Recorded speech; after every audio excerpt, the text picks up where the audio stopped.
the cold comes first. It rises through the packed earth of the street and through the thin soles of anyone already standing on it. And this morning, a morning late in the autumn of the year 1340 on Cheapside, the wide market road that runs down the middle of London, a few people are already standing on it, in the dark, waiting for the day to be allowed to begin. None of them knows what time it is, not exactly and not as a number. There is a way the sky lightens that tells them roughly how long they have, and there will be a bell before too long, from one of the 100 or more church towers packed inside the old walls, and the bell will settle the matter.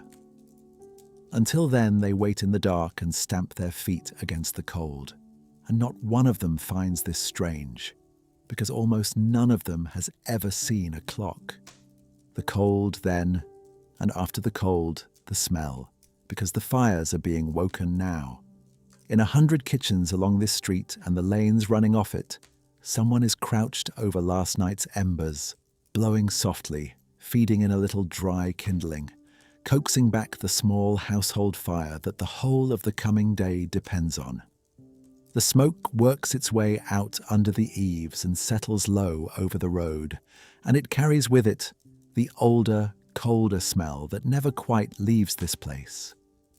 The river at low tide somewhere down the hill, the open drain that runs along the centre of the street, the animals, and beneath all of it the wet stone and wet timber of a city that has been rained on for 1,000 years.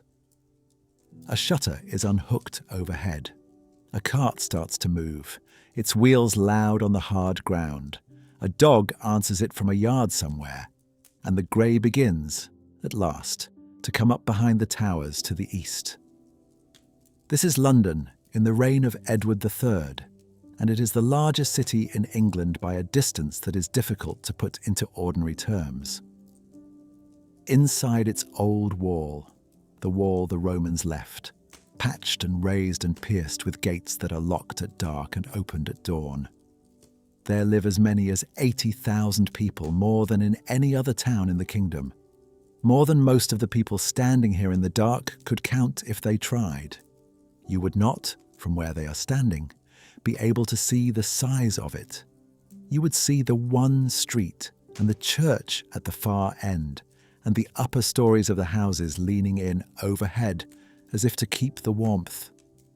But the size is there all the same, out in the dark on every side. The crowded tenements and the great stone houses, the workshops and the wine cellars, the wharves along the river and the one bridge, built over with houses of its own, that carries the road across the water to the south. And all of it is written down. That is the thing worth holding on to in the dark. The people waking around you are not a costume and not a vague idea of the medieval past. They are particular, and a great many of them can be named, because London was a city that wrote things down and kept what it wrote. Down along Thames Street, where the wine is landed off the boats, there is a household headed by a man named John Chaucer, who sells that wine for his living. Within a few years, his wife will bear a son, and the son will grow up to write his poems in plain English, at a time when the learned still wrote mostly in Latin and French. And his name, Geoffrey, will outlast every mayor and every fortune in this city. This morning, he is not yet born.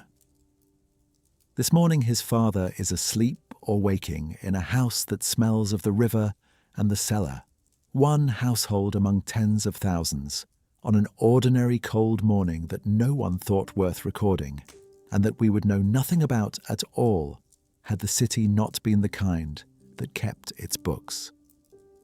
None of it can reach you. That is the other thing to hold on to, and it is a gentler one.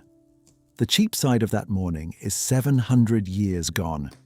It burned and was built again and burned again, and the modern street lies over the old one the way a new floor is laid across an older. The people crouched over their fires have been dead so long that even the hearthstones they warm their hands against are long since gone. You're somewhere warm wherever you are, and it is now. And the morning we're about to walk into is, finally and entirely, over.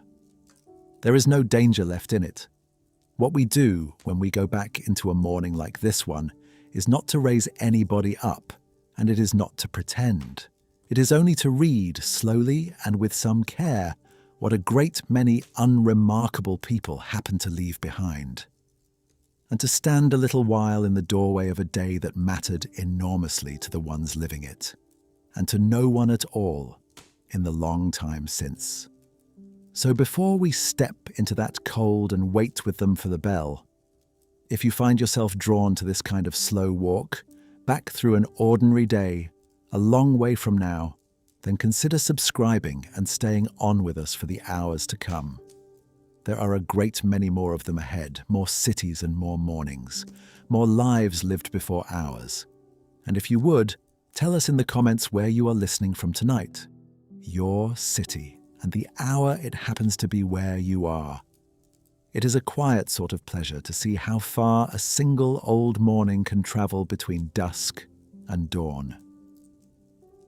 Now let us begin in the dark, on the cold edge of that morning in London, and wait the way they are waiting for the first bell of the day.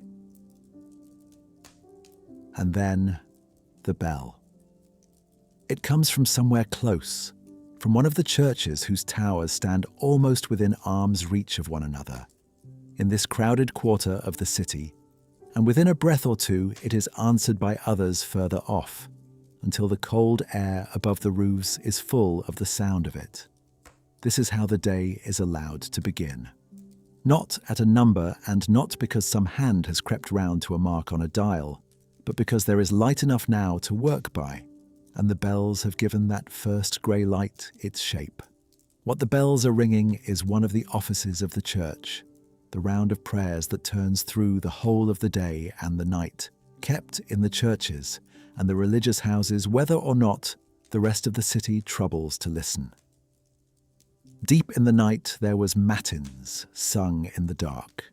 Now, as the sky begins to grey, comes the office they call prime. The first hour, the prayer of beginnings. Most of the people pulling their boots on in cold rooms are not at prayer, and never will be at that hour, but they know the bells the way we know a tune we have heard all our lives without ever setting out to learn it, and they measure the morning against them. An hour for these people is not yet a fixed and equal portion of anything. It is the stretch of grey between one bell and the next. It runs longer in summer and shorter in winter, and it has never once occurred to anyone to mind. Almost none of them, as we have said, has ever seen a clock. The bell is the nearest thing the city owns to one, and the great virtue of a bell is that it belongs to everybody at the same moment. Indoors, before anything else, there is the fire, because the warmth, the pottage in the pot, the water heated for a wash, every single thing the morning is about to ask, waits on it. If the embers have lived through the night under their careful banking of ash, the day begins gently. A breath, a little dry kindling, and the flame stands up again. If they have died, the day begins hard. Then it is flint and steel and a scrap of charred cloth, struck and struck again in an unlit room by fingers too stiff to feel the striker, until at last a spark takes in the tinder and is fed, with far more patience than anyone owns at that hour, into something that will burn. And light itself is not a thing to be spent freely. A tallow candle rendered down from animal fat, smoking and never cheap, is kept for need and not for company. The poorer houses make do with a rushlight, a peeled reed soaked in kitchen grease, which gave barely enough glow to cross a room by. No one lights either of them merely to wake by. You wake in the dark, and you dress in the dark, and you wait for the grey along with everyone else. There is a thing that happens in those first waking minutes, and it has not altered in the slightest across all the centuries between. The day is there before you are. The work that has to be done. The thing that went wrong yesterday and is still wrong this morning. The person lying ill in the next room. All of it arrives ahead of you before you are properly awake to carry it. And the day begins anyway. The people in these houses knew that exact weight, in a form we would recognize without a word of explanation. The bell never asked whether they had slept. It rang, the light came up behind it, and the morning started whether or not a single soul in the house was ready to be started, which is one of the very few things about being alive at dawn that the long reach of time has left completely alone. None of this is guesswork. More than a century and a half before the particular morning we are standing in, a clerk named William Fitzstephen had already sat down and written a description of London. Its markets and its schoolrooms, the cookshops along the river that would sell a man a hot meal at any hour of the day or night, the boys in winter skating out on the frozen marsh on bones lashed to their feet. He set it all down as a fond preface to his life of Thomas Becket, the Archbishop murdered at his own altar, and a surprising amount of what he wrote was still plainly true in the reign of Edward III, because the daily shape of a city changes far more slowly than the people inside it. The particular Londoners had turned over many times since Fitzstephen laid down his pen. The morning had not. When we say that the fire came first and the bells kept the hours, we are not sketching a likely past. We are reading one in the hand of a man who stood in these streets and watched it. By the time the light is fully up, the water is on the move. Had you walked out onto Cheapside as the grey hardened into something you could honestly call morning, you would have found people already gathered at the great conduit. A low stone house set squarely in the roadway of the market street, with a cistern held inside it, and taps let into its side. The water in it had travelled a long way to be there. It came through pipes of lead, laid under the fields and the road, from springs out at Tyburn to the west, a good walk of some miles, and it had been arriving that way for more than 50 years. By the morning we are watching, longer than the small boy down in the Vintry, still waiting to be born, would ever be alive to remember. And it is not the medieval city most of us carry about in our heads. Here was a town of tens of thousands with public water, piped from a distance into the very middle of the street, 2 generations before anyone thought to call it remarkable. Around the conduit worked the men who lived off it, the water-bearers, who filled tall wooden tankards, swung them up onto their backs, and carried them off through the lanes to the houses and workshops, willing to pay a farthing to be spared the walk. You would have heard them before you saw the water, the knock of the wooden vessels set down on stone, the run and slap of the flow, the short, flat talk of men doing heavy work in the cold and the early. The water ached the hands of anyone who filled a jug at it, and fogged as it fell into the raw air. And it went out from that single stone point into 1,000 separate mornings, into the pot for the pottage, the basin for a face, the trough for a horse, the brewing tub of a woman who sold ale from her own doorway. The whole waking city drank in the end from the same cold spring miles off in the fields, and thought nothing whatever of the wonder of it. For a wonder you have lived beside for 50 years is no longer a wonder. It is only the water. And now the city is properly awake. The shutters that close the shop fronts at dusk drop down and become counters. The trestles go up. The first cries of people with something to sell begin to cross one another over the street. The smell of the fires has been joined now by the smell of what the fires are cooking. It is, by any plain measure, a working city getting itself to work. Tens of thousands of people, the great mass of whom will spend this day making, mending, hauling or selling something for wages that would not keep a single one of us through a week. But no city truly wakes as cleanly as all that. The fire, the water, the light climbing over the market. Every part of the morning we have just watched rested on other work, done earlier and lower and out of sight, while Cheapside was still black. Someone had already been down in the worst of it before the bells rang prime. It is worth asking who they were, and what a morning of that kind took out of a person, before the rest of the city had so much as found its boots in the dark. There was work in this city that paid better than a mason's day and better than a carpenter's, and almost no one alive would do it. It was done in the dark, by men who came out once the rest of the street had gone to bed, and it was the reason the rest of the street could go to bed at all. What they did was empty the cesspits. The pits sunk beneath the privies of the houses, into which everything the city produced by way of waste came down, and out of which, sooner or later, all of it had to be brought up again. The wage those men earned says something plain and a little uncomfortable about how the city felt toward its own filth. It would rather pay a small fortune than handle the stuff itself, and even at a small fortune it could barely find a soul to handle it. That is a strange doorway into a chapter about work, because most work in London was nothing of the kind. Most of it was ordered and named and jealously kept.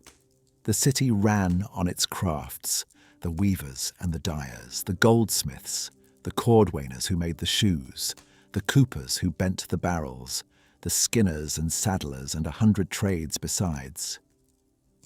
And every craft was a guarded world of its own, what the city called a mystery, with its own rules and its own standards and its own tight hold on who was permitted through the door. A boy entered a trade young, at perhaps 14, given over by his family to a master for a term that ran, as a rule, to a full 7 years. He lived those years in the master's house, ate at the master's board, and learned the work from the floor up, and the city set his name in its letterbooks when he began, and set it down again when, 7 years on, he came out the far side of it, a man free of his craft and free of the city. It was a long road and a narrow one, and it went somewhere real, to a trade, a standing, a place in the order of things. Not every necessary trade was let in through that door. Some were needed and held at arm's length at the same time. The tanners who turned raw hide into leather by soaking it for months in lime and dung and stale urine carried a stench so settled into them and their yards that the city pushed them out to its edges, down by running water, where the smell could be got rid of downstream. And the men who went down into the cesspits had no door at all. There was no 7-year apprenticeship in the emptying of a pit, no mystery of the nightmen with a haul and a coat of arms, no honour in the work at either end of it. There was only the work and the single hard fact that it could not be left undone. The old word for the privy was the gong, and so the men who cleared it were gong farmers or rakers, or simply the nightmen, and the city needed them the way a body needs the one organ it would least like to picture. The work itself went something like this, and the men who did it are owed at least that we not look away from it. It is well past midnight. A household has agreed to it in advance, because this is not a thing that can be sprung on anyone, and by the light of a lantern kept well back from the pit, for the air that lifts off it can catch and burn, 2 or 3 men set to. The cover comes up. The smell that rises is not the ordinary smell of the city, foul as that already is. It is something concentrated, months or years of a whole household gathered in a hole in the ground, and men were known to be unable to stand in it without stopping to be sick. One man goes down. The pit is close and cold and vile, and the danger is not the filth alone.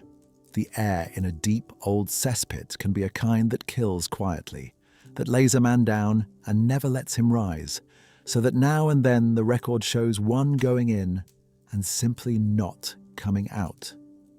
What is dug free gets loaded into barrels and tubs and carried off, by cart through streets swept empty by the curfew, to the dung heaps beyond the walls, or the river, or the fields, where by the plainest irony the worst thing the city made was wanted, as manure to raise the food the city would sit down and eat. Most of these men left nothing behind them but the wage. One left his name on account of the way he died, and the way he died is worth the telling, because it is not the way anyone would guess.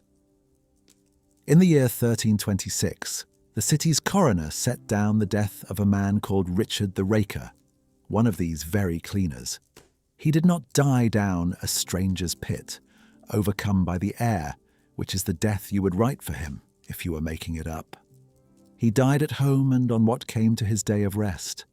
The privy he was sitting on was his own, in his own house, when the boards beneath him gave way, rotten as boards above a cesspit rot, and dropped him through into his own pit, where he drowned. A man who had spent his working life in the filth of other people was taken, at the last, by his own. The coroner wrote it down, and the writing has lasted, which is the single reason we are able to stand here and know that he was ever alive. We know the shape of all of this, the pits, the night work, the wages, the rules that governed when and how the muck could be shifted, because a historian named Ernest Sabine sat down in the 1930s and read his patient way through the city's own records of its own filth and set the picture out. And the picture is not the one we are usually handed. The medieval town of the popular imagination is a place of cheerful squalor, where people flung their waste into the road and waded through it untroubled, too ignorant to know better and too coarse to care. The London in the records cared, and cared a great deal. It passed ordinance after ordinance against the fouling of its streets. It fined men over their cesspits and their gutters. It drove the worst of its waste out past the walls under cover of dark, and it paid, through the nose, the few men willing to do the driving. That wage is not a curiosity at the edge of the story. It is the proof. No city pays a fortune to be rid of what it does not mind. And here is the part we would most like to believe has changed, and has not. The waste still goes somewhere. It still moves for the most part, in the dark, handled by people we take some care never to have to picture. The crews down in the sewers, the ones who go under to deal with what our own comfort quietly produces, so that the rest of us are spared the smell of it and the sight of it and the knowing of their names. You have been glad of that arrangement more often than you would ever count. We pay for it, and we look away from it, in almost exactly the manner this city did. There is a particular respect owed to that work, and it is not a comfortable one. It stands close to horror and is all the more owed for standing there. The gong farmer earned it 700 years ago, on his knees in the cold, and it is earned still, wherever the pit has been moved to now. What a man wanted, hauling himself up out of that at last, with the sky going grey and the bells coming round again to prime, was not thanks, which never arrived, and not his wage, which was not paid down in the pit. He wanted the one thing every worked body in the city wanted at the end of its labour. The thing a poorer man would turn over in his mind half the day and go a little hungry for when the year had been bad. He wanted to be warm, and he wanted to eat. The answer to that want, to be warm and to be fed, waited behind a great many doorways across the city, and you knew which doorways to try by looking up. Where a leafy branch had been lashed to a pole and hung out over the street, ale had been freshly brewed inside and was ready to be sold. The branch, which the city called the ale stake, did the work a painted sign would do now. Behind one such branch, on an ordinary evening, is a woman. She has brewed the ale herself, in a tub in her own kitchen, from her own malt and the piped water of the conduit, and she sells it by the cupful from her own door to the people of her own lane. The tired, the thirsty, the ones not quite ready to go home. Inside, the room is low and warm and thick with the smell of the malt, and the cup that comes to your hand is cloudy and only just made, still faintly warm from the tub, and someone shifts along the bench without being asked to make you a space. It is the plainest kind of business, and among the oldest, and if you went hunting for the ancestor of the corner where a neighbourhood still gathers of an evening to sit and drink and talk, the local, we would call it, you could do a great deal worse than this doorway, with its branch, its woman, and its warm, dark room behind. That the brewer is a woman is neither chance nor rarity. Across England in these years, brewing was overwhelmingly women's work, and we are not guessing at that. A historian named Judith Bennett spent years counting her way through the fine records of town after town, and found women behind the great bulk of it. The reason lies partly in the drink. The ale of this century has no hops in it. Hops, and the long keeping they give, are a foreign notion that has not yet crossed the water in any quantity. And unhopped ale turns sour within a few days of being made. It cannot be stored or laid down or carried far. It has to be brewed close to where it will be drunk, and brewed often in small amounts, over and over through the year, and that suited one kind of maker above all others. A married woman running a household who could set a batch working between the other tasks of her day, sell it from her step when it was ready, and put the few pennies toward the lean end of the year. Nearly every lane had its brewer. The stake went up, the ale went out, the tub was scoured, and within the week it all began again. None of it went unwatched, because ale mattered far too much to be left to the conscience of the brewer. Its price was fixed by law. The assize, the city's standing rule, tied the cost of a measure of ale to the cost of the grain it came from, so that in a dear year the ale might turn thin and small, but could not turn expensive as well. To see the rule kept, each ward swore in a man called the ale conner, whose task was to go from door to door, taste what was being sold, and judge its strength and its measure. There is a story about how he did this that has been repeated so often it has set into fact. That he poured a little ale onto a wooden bench, sat down in it in a pair of leather breeches, and judged the brew by whether it glued him to the seat. The trouble is that none of it happened. No medieval record describes any such test. The tale first turns up in a book printed in the early 1900s and has been climbing into other books ever since. What the conner actually did was drink the ale and use his tongue like anyone else, and write down who was selling weak or selling short, so that the court could find them. Which it did, steadily, and to the same women again and again, less a punishment in the end than a kind of standing license to keep trading. Bread was watched more closely still, because bread was survival.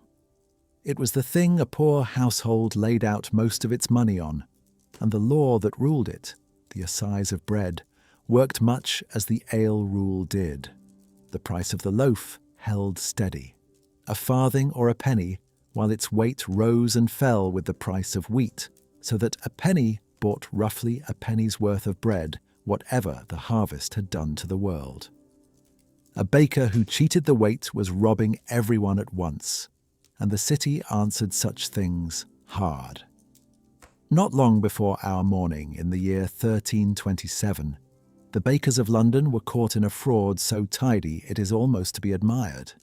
Most people had no oven of their own and carried their own dough to a baker to be baked. Several bakers, it emerged, had cut a small hole in the board on which the dough was worked, and kept a boy crouched beneath the table who, while the baker leaned in close and kept the customer talking, quietly drew down handfuls of that customer's own dough through the hole.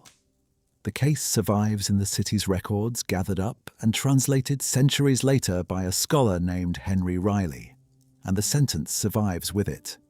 The guilty men were dragged through the streets on a hurdle, a low sledge bumping over the stones, with the stolen dough strung about their necks for the whole city to look at.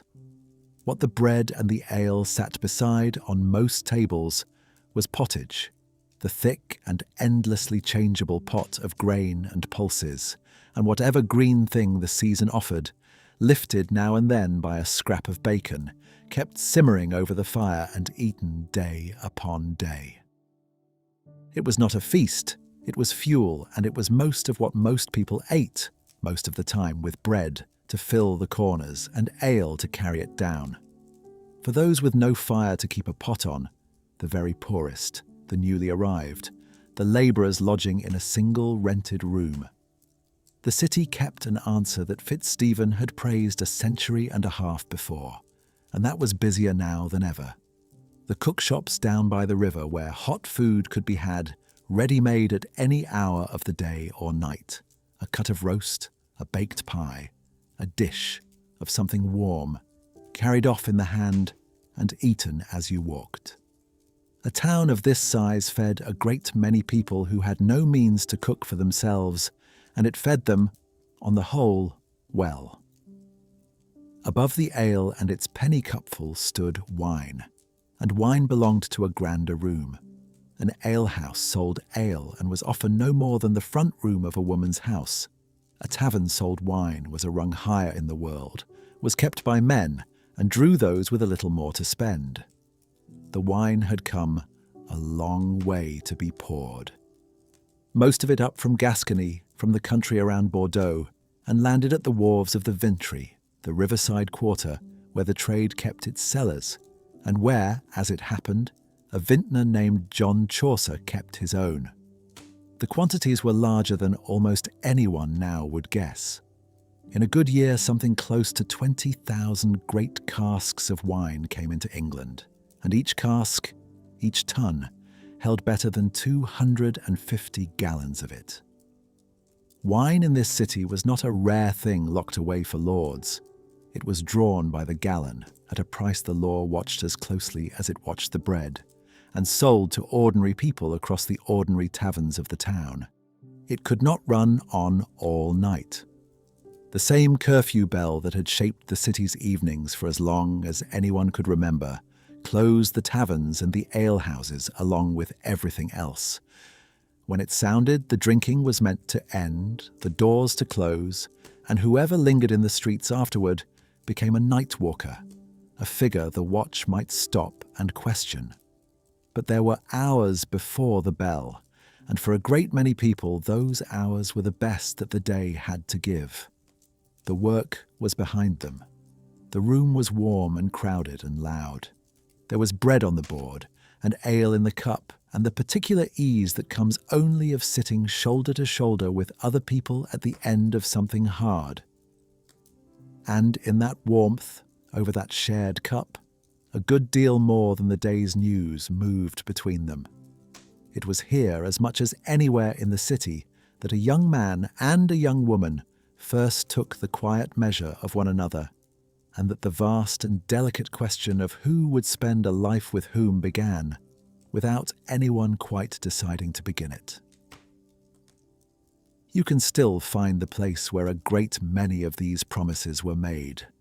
It is the porch of an old church, the covered doorway, the arch of worn stone you pass under on the way in. And where the church is old enough, it is the very porch, rubbed smooth in the same places, at which couples in the reign of Edward III came to be married.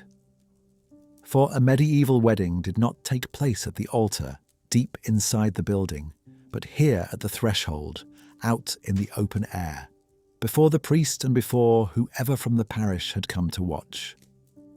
Here the words were said, and the ring was given, and the two were joined in the plain sight of the street, and only then did the whole party move indoors for the Mass. It was public by design. A marriage was the business of the neighbourhood, quite as much as of the couple, and the neighbourhood liked to see the thing properly done. And yet, the strange truth about all that ceremony, the priest, the ring, the watching crowd, is that the church's own law held not one piece of it to be strictly necessary. What made a marriage, in the eyes of the church, was none of those things. It was consent. Two people old enough and free to choose, saying to one another that they took each other as husband and wife. Said in the present tense, I take you. The thing was done at that instant, a true and binding marriage, whether the words fell at the church door before 100 witnesses or in an empty room before none. Said in the future tense, I will take you. They made instead a promise to marry, which then turned into a marriage in its own right the first time the couple went to bed. A whole life could hang on the difference between two tenses of a single verb, and often enough, a whole life did. The law would let people marry astonishingly young. 12 for a girl, 14 for a boy, at the very outer edge, and the great families now and then did just that, binding children together for the sake of land and alliance. But that is not how most Londoners lived it. Ordinary people married later, commonly in their 20s, once a man was out of his apprenticeship, and a couple could see their way to a household of their own. The child bride of the popular imagination was far more the exception than the rule. Marriage, for most, waited on the means to keep it. Because a couple could marry themselves with no one else present, couples did. In gardens and taverns and the doorways of houses, with a promise, and sometimes a ring, and sometimes only the words. And so, later, the trouble came.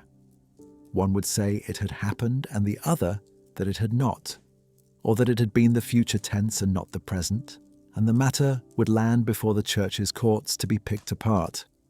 The fullest records London keeps of these tangles come from a good century after our morning. A historian named Shannon McSheffrey has read her way through them, the sworn testimony of men and women dragged in to say what exactly had been spoken and where and who had stood near enough to hear. That testimony belongs to a later age, and we should be honest that it does. But the law those later Londoners argued under was already old in the 1340s, and had been for generations, so the shape of the trouble was the same. What none of it can tell us, what no court record has ever told us, is the one thing we most want to know: whether they loved each other. The clerk set down the words and the witnesses. He did not set down the look on anyone's face. Marriage remade a woman far more than it remade a man. Under the common run of the law, a wife's legal self was folded into her husband's. She could not, as a rule, hold property apart from him or answer for herself in a court, counted in law as a part of his household rather than a person standing beside it. London, though, held to a custom that cut clean across this, and it deserves to be known, because it does not fit the picture we are usually handed of medieval women. A married woman in the city could declare herself a femme sole, a woman trading in her own right, and then buy and sell, take on apprentices, run up her own debts and be sued for them, all on her own account, as if for the purposes of trade she were not married at all. The alewife at her doorway, the woman keeping a shop, the silk worker with her own custom. A great many of them were wives, working and trading and answering for themselves in a city that had chosen, in this one corner of life, to let them. Across the river lay the other side of it, sex outside marriage. The church named a sin, and the city punished, unevenly and never to extinction. And within the walls the punishment could be sharp. Women taken for it were shamed in public, paraded, and moved on. The trade shoved into a lane or two, and mostly shoved out altogether. But on the south bank, at Southwark, on ground belonging to the Bishop of Winchester, the thing was not driven out at all. It was licensed. There stood the houses the city called the stews, brothels tolerated and ruled by written custom on the manner of a prince of the church. The bishop did not keep them himself, but they sat on his land and under his authority. His officers kept the peace among them, and his estate drew its rents from the ground they stood on, so that some portion of the income of a bishopric came up, quietly out of the trade in women's bodies. The women who worked there would be remembered by a strange and telling name, the Winchester geese, the bishop's geese, as though they were stock grazing on his land.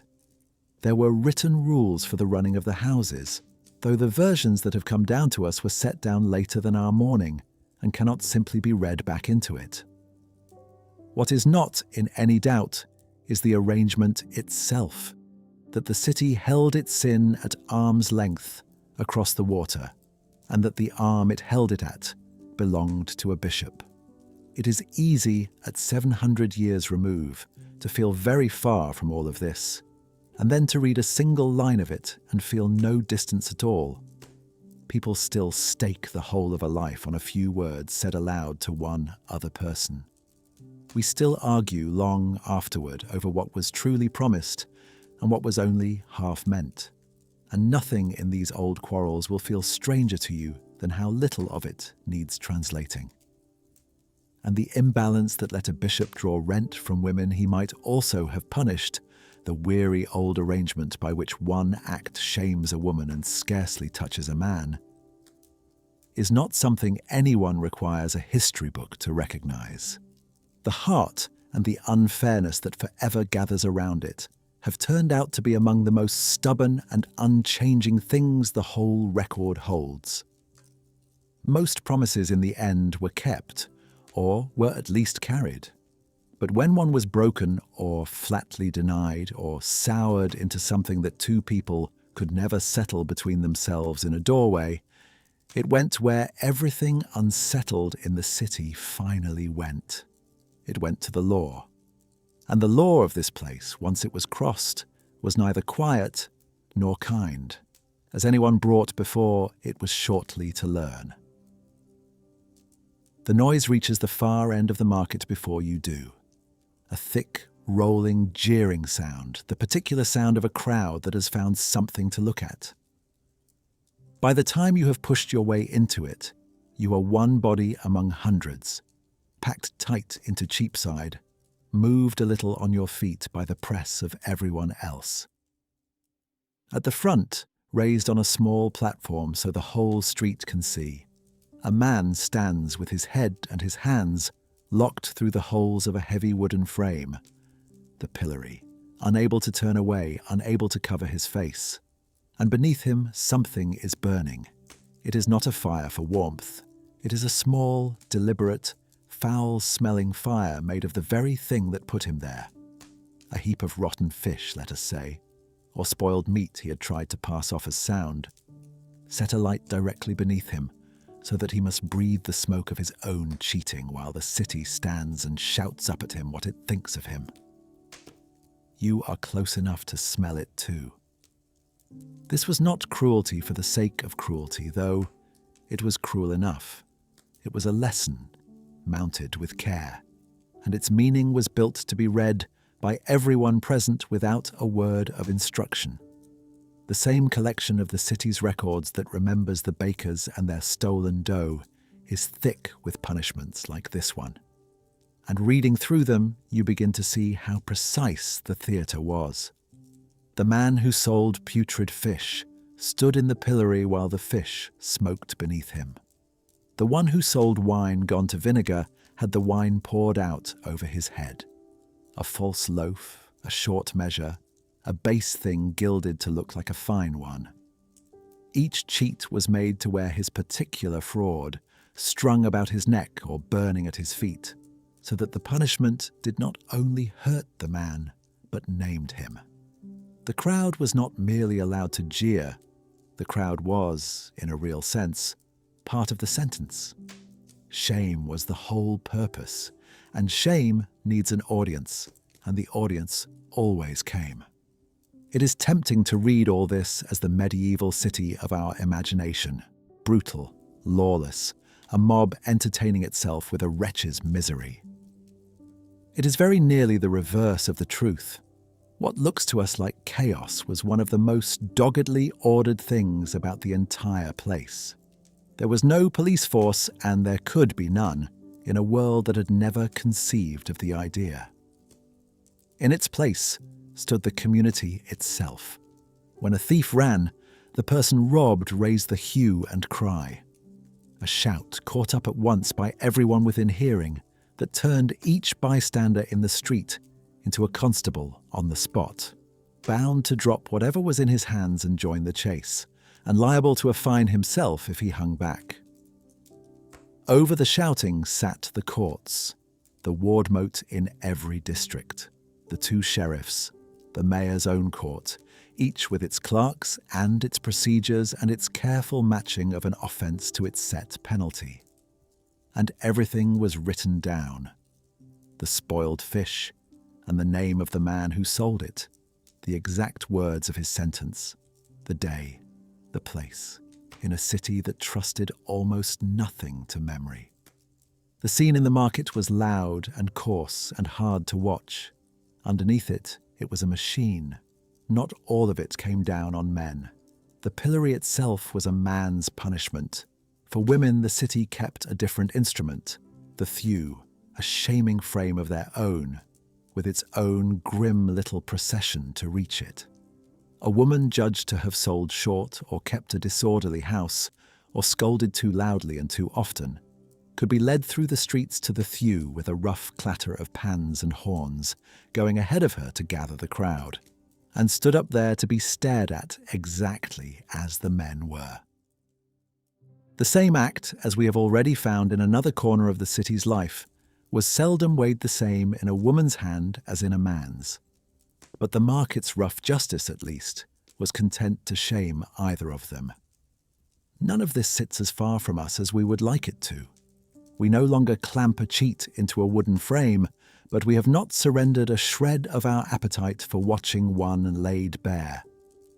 The fraud named in public, the offender's name passed from hand to hand, the crowd that gathers, on a screen now rather than in a street, to jeer at someone caught out, is the same crowd doing the same old thing for the same tangle of reasons. The pillory has changed its materials and almost nothing else. And the pull you would have felt in that press at Cheapside, drawn in against your own better sense to find out what all the shouting was for, has not weakened by a degree in the 700 years between. We still come to see. Beyond the shaming lay worse. A man held for a true crime, a felony, waited for his trial not in any comfort but in the city's great prison of Newgate. And Newgate was a place from which people did not always come out alive. It was crowded and filthy and thick with disease. Its keepers ran it for their own profit and charged the prisoners for everything. For the irons put on them, for the irons struck off them, for food, for a handful of clean straw, so that a poor man could die of hunger and neglect in there before the law ever came round to try him. Not so very long before our morning, in a single bad year, dozens had died in Newgate, waiting on the law's attention, and the coroner had gone in to count them. There is a common picture that gets one thing badly wrong here. The debtors' prison at Ludgate, the one the mind reaches for, did not yet exist in these years. It lay a full generation and more in the future. In the London of the 1340s there was Newgate, and Newgate was where the city kept the people it meant most seriously to deal with. For some of them the road ended at the gallows at Tyburn, out west among the fields. The same Tyburn, as it happens, whose clean springs were piped in to give the city its drinking water. The water and the hanging came off the same green ground. Others ended at Smithfield, the wide open field beyond the wall that served the city all at once as a horse market, a fairground, a tilting place for tournaments, and a ground for executions on one and the same stretch of trodden grass. And still the great apparatus of pillory and prison and gallows, accounted for only a part of the city's violence, and not the largest part. Most of the blood spilled in London was spilled on the sudden, over almost nothing. A quarrel in an alehouse that ran out into the lane, a knife pulled in drink, a man left dead on the stones over an insult or a debt of a few pence. The city's coroners set these deaths down one by one, as they were bound to do, and the rolls that survive read as a long, flat register of ordinary temper and its ordinary price. It makes for a hard way to close a day in the city. The crowd, the smoke, the frame, the shout, the body on the cobbles. But the crowd did go home.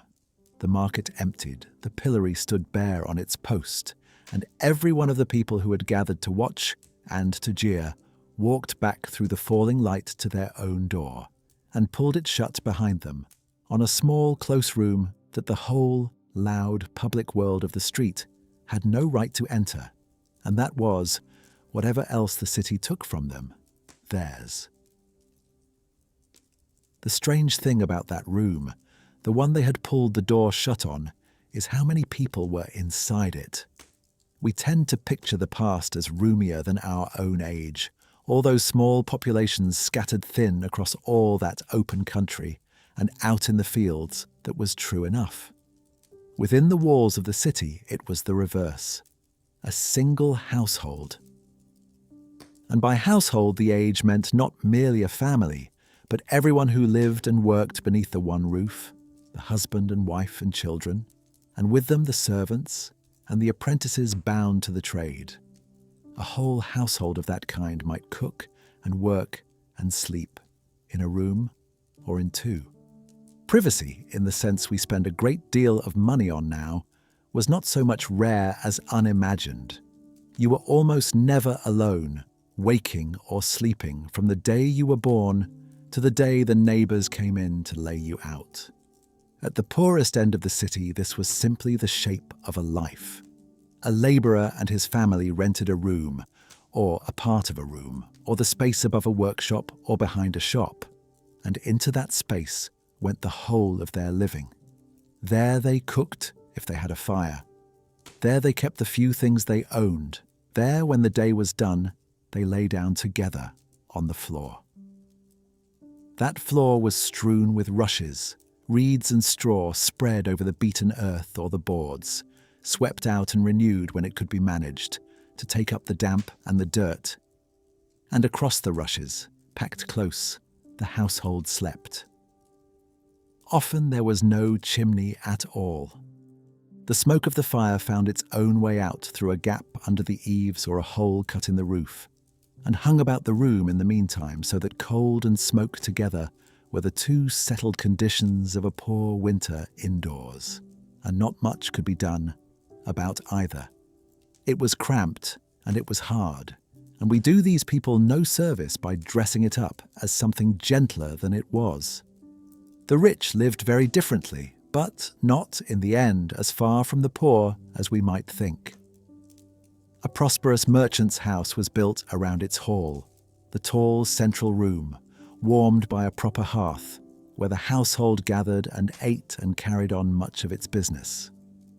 With the shop or the workshop opening straight onto the street at the front, because a merchant of this city traded out of his own home and lived over and behind the goods he sold. Beyond the hall lay the private rooms, and chief among them, the solar, the upper chamber where the master and mistress could draw back into a warmth and a quiet the rest of the house did not share. The greatest houses were grander again. Caroline Barron, a historian who has spent a career reconstructing how this city was built and lived in, describes stone mansions with courtyards and great halls. One of the richest men in London, a draper named John Pulteney, kept exactly such a place, a house called the Manor of the Rose that stood nearer to a lord's seat than to anything we would call a home. And yet, even there the roof sheltered a crowd. A house of that size ran entirely on its people, the clerks, the maids, the cooks, the apprentices, the grooms who kept the horses. and all of them were lodged within it, so that wealth in this city did not buy a man's solitude. It bought him a finer room in which to be surrounded. What filled those rooms, at either end of the scale, was far less than we would expect. Furniture was costly, made slowly by hand, and owned in small quantity even by the comfortable. The two great possessions of most households were the bed and the chest. The chest a stout wooden box, often the best carpentry a family owned, holding the clothes and the linen and whatever small treasures there were, to be kept and locked, and, at need, carried away.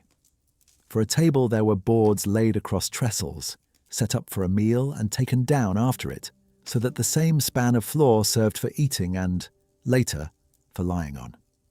There were stools, a bench or two, a handful of wooden bowls and horn spoons and earthen pots, perhaps a single brass pot, fine enough to be worth naming when its owner came to die.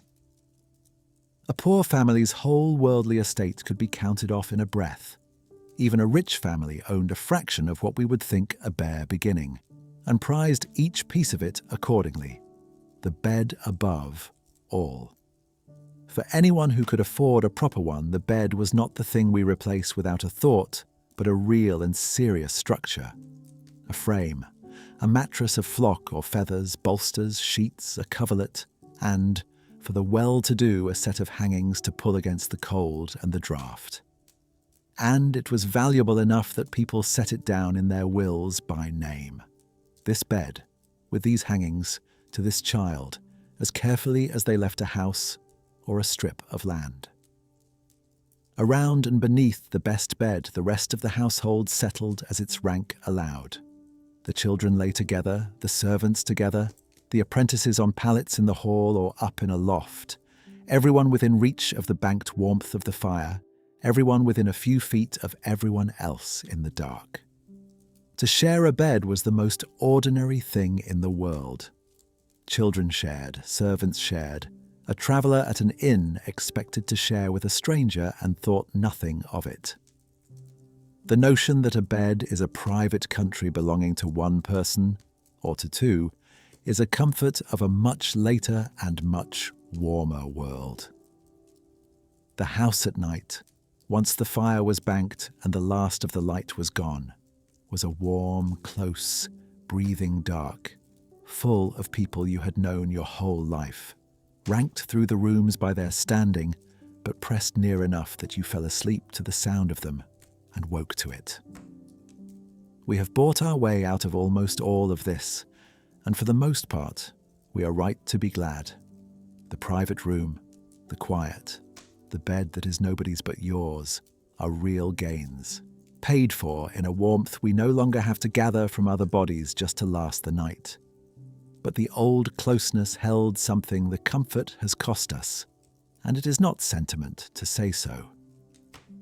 You have felt it yourself on the rare nights when the heating failed, or the whole family ended up under one roof, or a child padded in and climbed in beside you.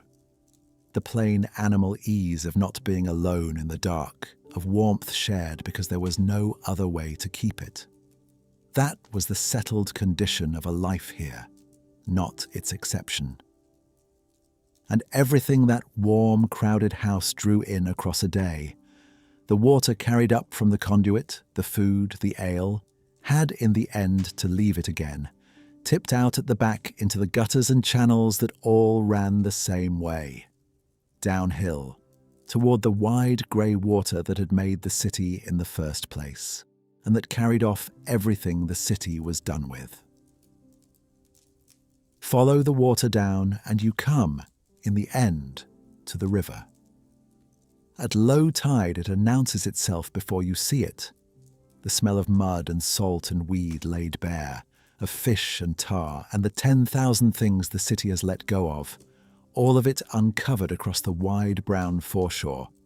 The ebb leaves behind twice a day.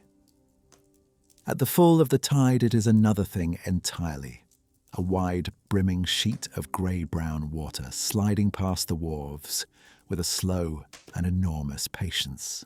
And this, The rise and fall of it, the ceaseless, unhurried going of the water, is the deepest and steadiest fact of the whole city. This is the Thames, the reason there is a city here at all, and it is the one thing in this entire account you could still go and stand beside. The banks have been walled and paved and built over 100 times since, but the river is the river. It bends where it always bent, it rises and falls on the same tide, and if you stand at its edge on the low water of a grey afternoon, you are looking at very nearly the only thing a Londoner of the 1340s would still know without being told. To that Londoner, the river was not a view. It was the road, the widest, the fastest, and by a long way the most important road the city owned. The streets were narrow and crowded, and thick with mud and worse. The river was open water, and everything that could travel on it did. Great men kept their own barges.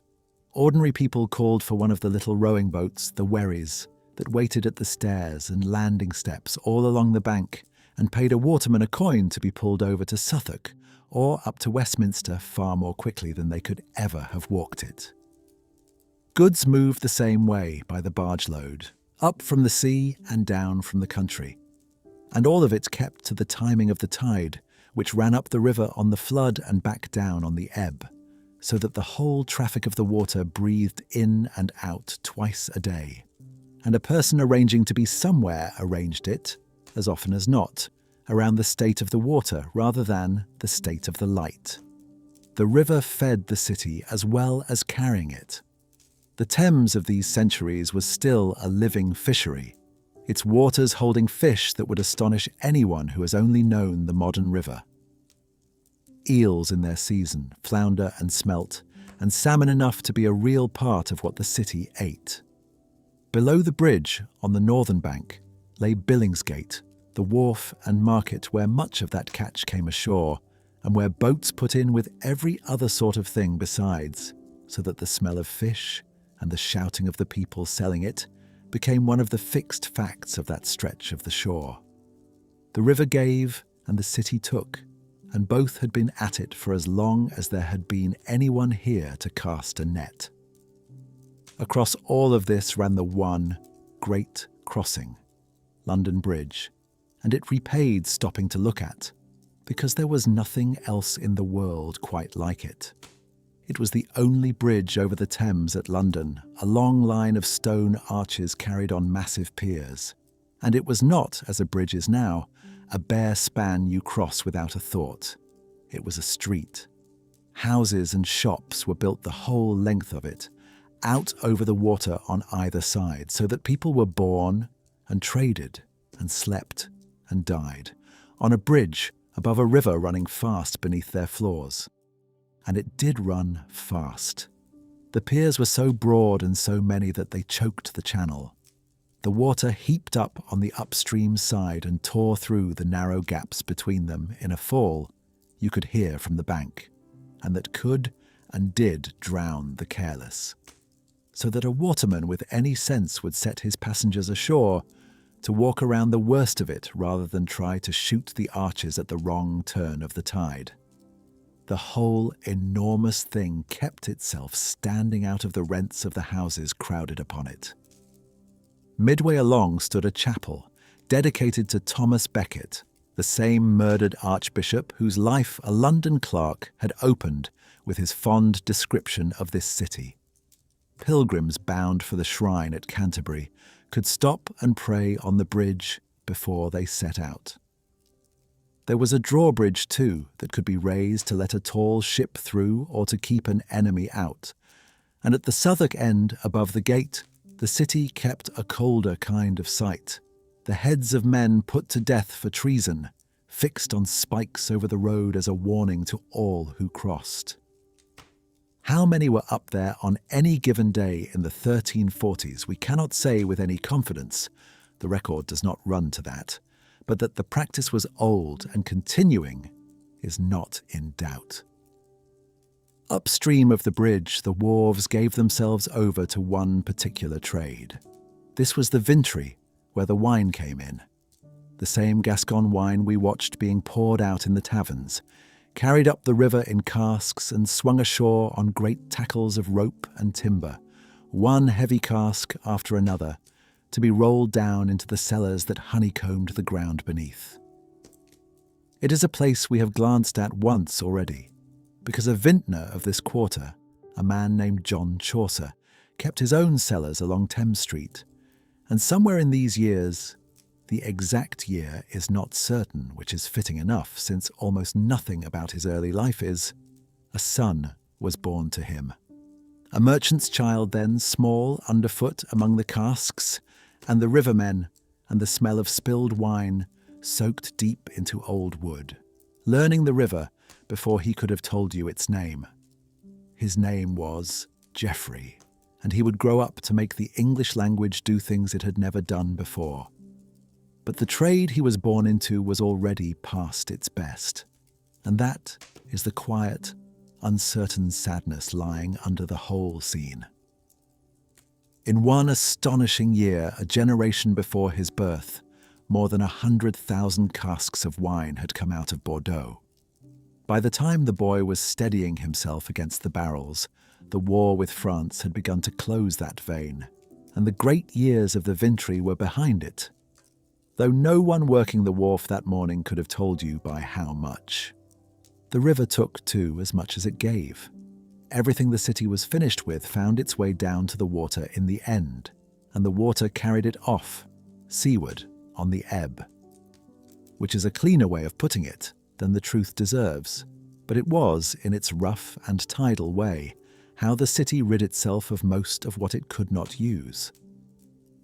Stand on the bank now, where the container ships ride where the wine boats once did, and the arrangement is not, at bottom, much altered. A working waterfront, hauling in the far-off things a city cannot make for itself, and comes to take entirely for granted. Wine, then, half the world now, so ordinary in the having that we forget the water and the labour that carried them. What has not changed in the least is the river itself, wide and grey and indifferent and always moving, going about its vast, slow business, beneath everything the city does on top of it.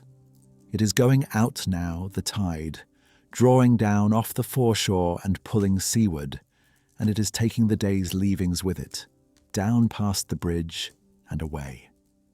That daily carrying off was the great mercy of the river, and also the measure of a problem the city could never quite master: what to do with its own filth, in a place with far too many people in it, and nowhere clean to put anything. Some of the fight against that filth is far older and far stranger than we would ever guess. In the year 1307, the reigning king's own grandfather, Edward I, put out a proclamation forbidding the burning of sea coal. The coal brought down the coast by ship from Newcastle, cheaper than firewood and a great deal dirtier, on account of what its smoke was doing to the air. The words that survive still carry across the centuries. The burning of it, they say, gives off an intolerable smell, so that the air is greatly infected to the injury of the bodily health of the people who had to breathe it. We like to think of foul air as something our own age invented, a thing that arrived with the factory and the engine. It did not. A king was banning coal smoke over London 3 Rains before the morning we are standing in, on very nearly the grounds a city would reach for today. And, just as today, it changed almost nothing.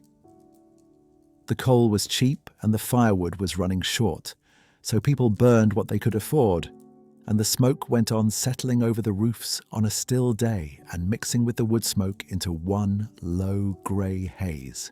Because a rule is one thing, and a cold house is another. The air was only one front in a war the city was always, quietly, losing. Down at ground level, the trouble was worse and never ending. Into the streets went everything a crowded town produces, and cannot at once be rid of. The mud, churned up by cartwheels and hooves, the dung of the animals driven through daily to the markets, the blood and guts of the butchers, the slops tipped from a doorway the moment no official was in sight. And against all of it, the city set its cleaners. Men were paid by each ward to rake the muck of the streets into heaps and cart it away, out to the great dumping grounds at the edges of the town, the lay stalls, or down to the river to go out on the ebb. Ordinances renewed again and again ordered every householder to keep the stretch of pavement in front of his own door swept and clear, on pain of a fine. There were rules against letting your pig loose to root in the road, against heaping your dung where it did not belong, against 100 small daily foulings. The record is thick with the breaking of them. A butcher hauled up for the heap of offal rotting at his door. A whole lane immersed for the filth its people had let gather.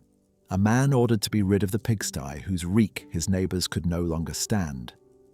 It was, on one side, a city hauling clean water in. The piped conduit we stood beside at dawn was part of the very same effort. And on the other, a city forever trying to shovel its foulness out. And the shovelling worked about as well as it could in a place of tens of thousands with no true drains, which is to say, never quite well enough, and never for long.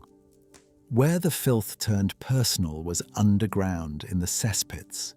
Nearly every house of any standing had one, a pit sunk beneath its privy to hold the household's waste. The same pits we watched the nightmen climb down into by lantern light. And the same pits that, left too long or built too near a boundary, made for the bitterest quarrels the city knew. In one of the narrow lanes where the houses lean in close enough to shake hands across the gap, you can see the shape of the trouble plainly. 2 homes share a single wall, and behind that wall, on one side of it or the other, a cesspit is slowly filling. And if it was dug too near the line or lined too poorly, its contents work through the earth and through the wall and into the neighbour's cellar, or worse, into the water he drinks. When that happened, there was nothing for it but the law. And the city had a law and a whole court for precisely this. It was called the Assize of Nuisance, and its surviving records gathered and edited in our own time by 2 scholars named Helena Chew and William Kellaway, are page upon page of Londoners hauling one another before the aldermen over the most intimate grievances of living packed too close. A cesspit seeping where it must not, a gutter emptying its rain onto the wrong roof, a window freshly cut so that it looked straight down into a neighbour's private yard. These were not trivial suits. A pit next door that had turned a man's cellar foul could poison years of neighbourliness, and the same 2 names turn up returning to the court, the grievance hardening between them in exactly the way a bad wall or a disputed boundary can still turn 2 reasonable households into lifelong enemies. The city had even fixed in careful detail how far back from a shared wall a cesspit had to be dug. A few feet for a stone-lined one, more for a bare hole in the ground, the way a building code lays down such distances now. In one case the court took up, a man named William de Gartone was ordered to move his privy back from the wall it was fouling. The case is old, a generation older than our mourning, but the same court was still hearing the very same complaints in the 1340s, because the problem never once went away. There is nothing in any of this a person now could not recognise on sight. The row with the neighbour over the boundary, over the drain, over the extension that steals the light or the new window that sees too much. The whole tired machinery of who may build what and how near and whose water runs onto whose ground is no modern invention either. It is the assize of nuisance 7 centuries on, wearing different clothes. And we know its shape in such detail because a historian named Ernest Sabine, whom we met once already down among the nightmen, spent years reading the city's own records of its own dirt and drew the whole picture out of them.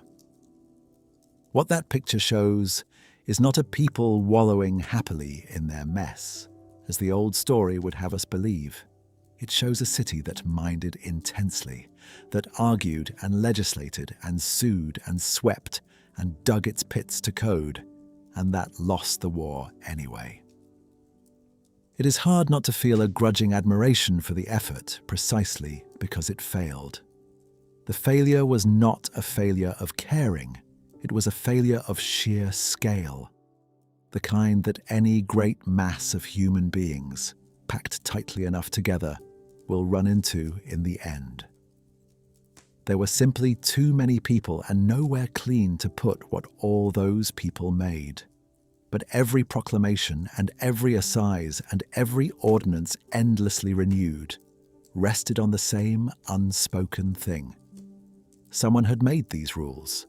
Someone chose the rakers, set the fines, heard the cases, swore in the officers, and fixed how far a man must dig his pit from his neighbour's wall. And behind the whole enormous labour of a city trying to govern its own filth stood a far larger question. How a place of this size governed itself at all, and who, when it came to it, was actually in charge. More often than not in these years, the man in charge of it all wore scarlet. He was someone we have met once already, in passing. John de Pulteney, the draper, who kept one of the grandest houses in London and stood among the richest men inside its walls. Put the robes of office on such a man and he becomes something more than merely rich. He becomes the mayor of London, the single most powerful figure within the walls, and he holds that place not by the king's appointment, and not by any right of birth, but because the city itself has chosen him. It had chosen Pulteney, as it happened, 4 separate times. In 1331, and again the very next year, and twice more before the decade was out, which says something about how small the circle of such men was, and something, too, about how far the city trusted this particular one to stand at its head. That the head of the city was elected at all is the thing to stop on, because it runs against nearly everything we assume about the age. England had a king, and in the last resort the king's word was law. But London was not simply a stretch of the king's country to be ruled from above. It was a body with a life of its own, fierce about its liberties, and among the greatest of those liberties was the right to choose its own governors and manage its own affairs. The mayor was picked by the city, out of the city, for 1 year at a time, and he answered to the crown without being owned by it. A mayor could face down a king, and once or twice in the city's history one did, in a way no royal officer ever could. It is easy from here to imagine medieval people as subjects only, standing about waiting to be told what to do, and a great many were exactly that. But the men of this city had laid hold of something else, and they guarded it fiercely and passed it down with care, the plain and quietly radical idea that a place might govern itself. Beneath the mayor, the machinery was real and detailed, and taken with great seriousness. The city was cut into 24 or so wards, and each ward had at its head an alderman, a senior man, almost always a wealthy merchant who ruled his district, kept its watch, and answered for its good order. Together, the aldermen made up the mayor's standing council, and it was from among their own number that each new mayor was drawn, so that authority in the city moved in a slow circle through a small, self-renewing body of the same substantial men.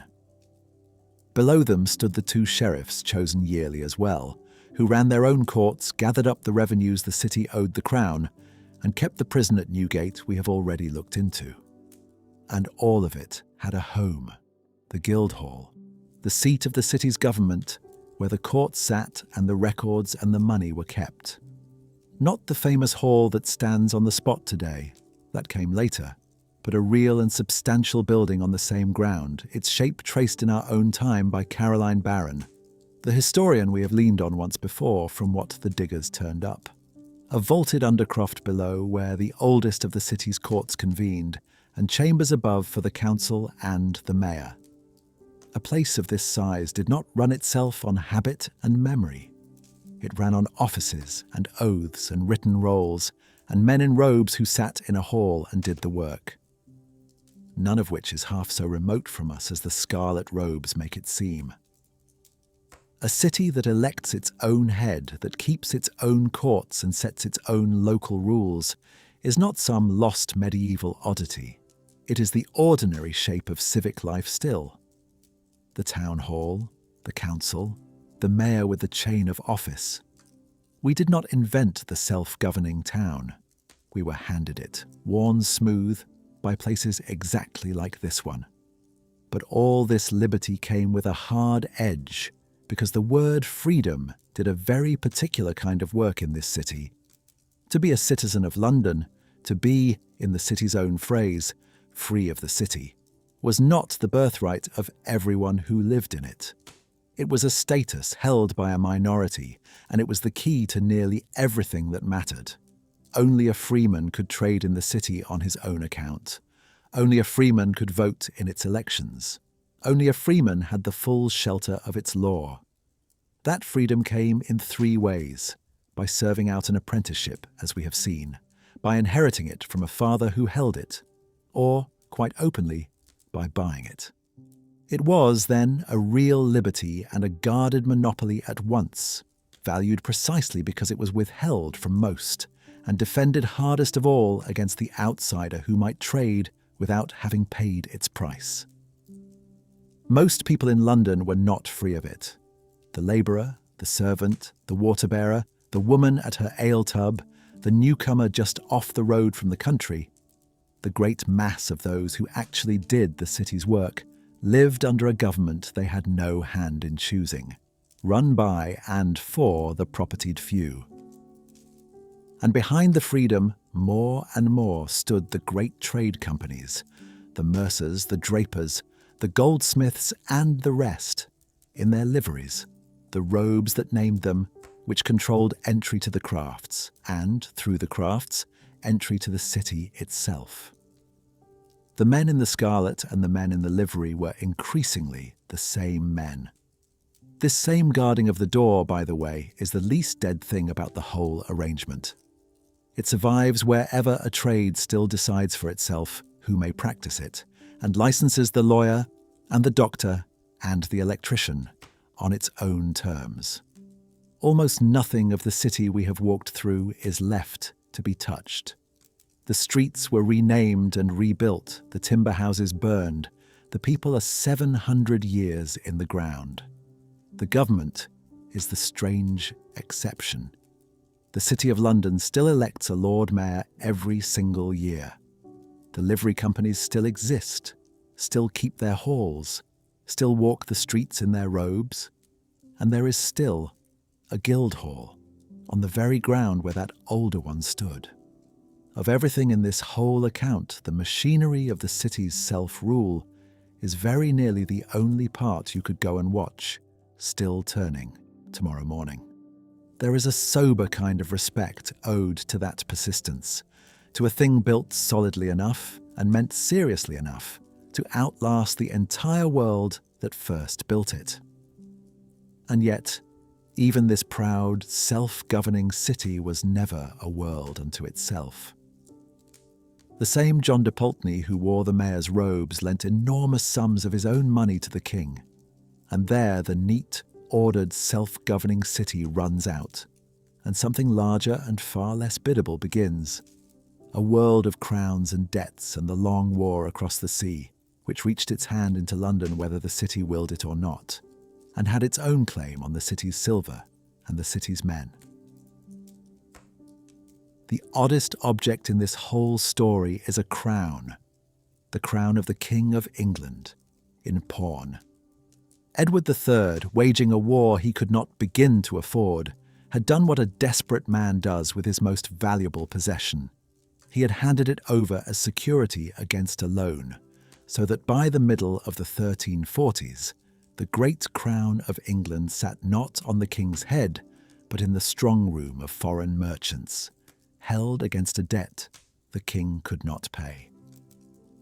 It was got back in the end in the year 1344, and not by the king's own subjects but by the German merchants of the Steelyard, the trading company down on the river, who paid off what was owed and redeemed the crown for him. It is a picture that quietly undoes the self-contained little walled city we have been assembling all this while. The King of England had pawned his crown to foreigners, and foreigners had bought it back. Money in this world did not respect the wall, and neither, it turns out, did people.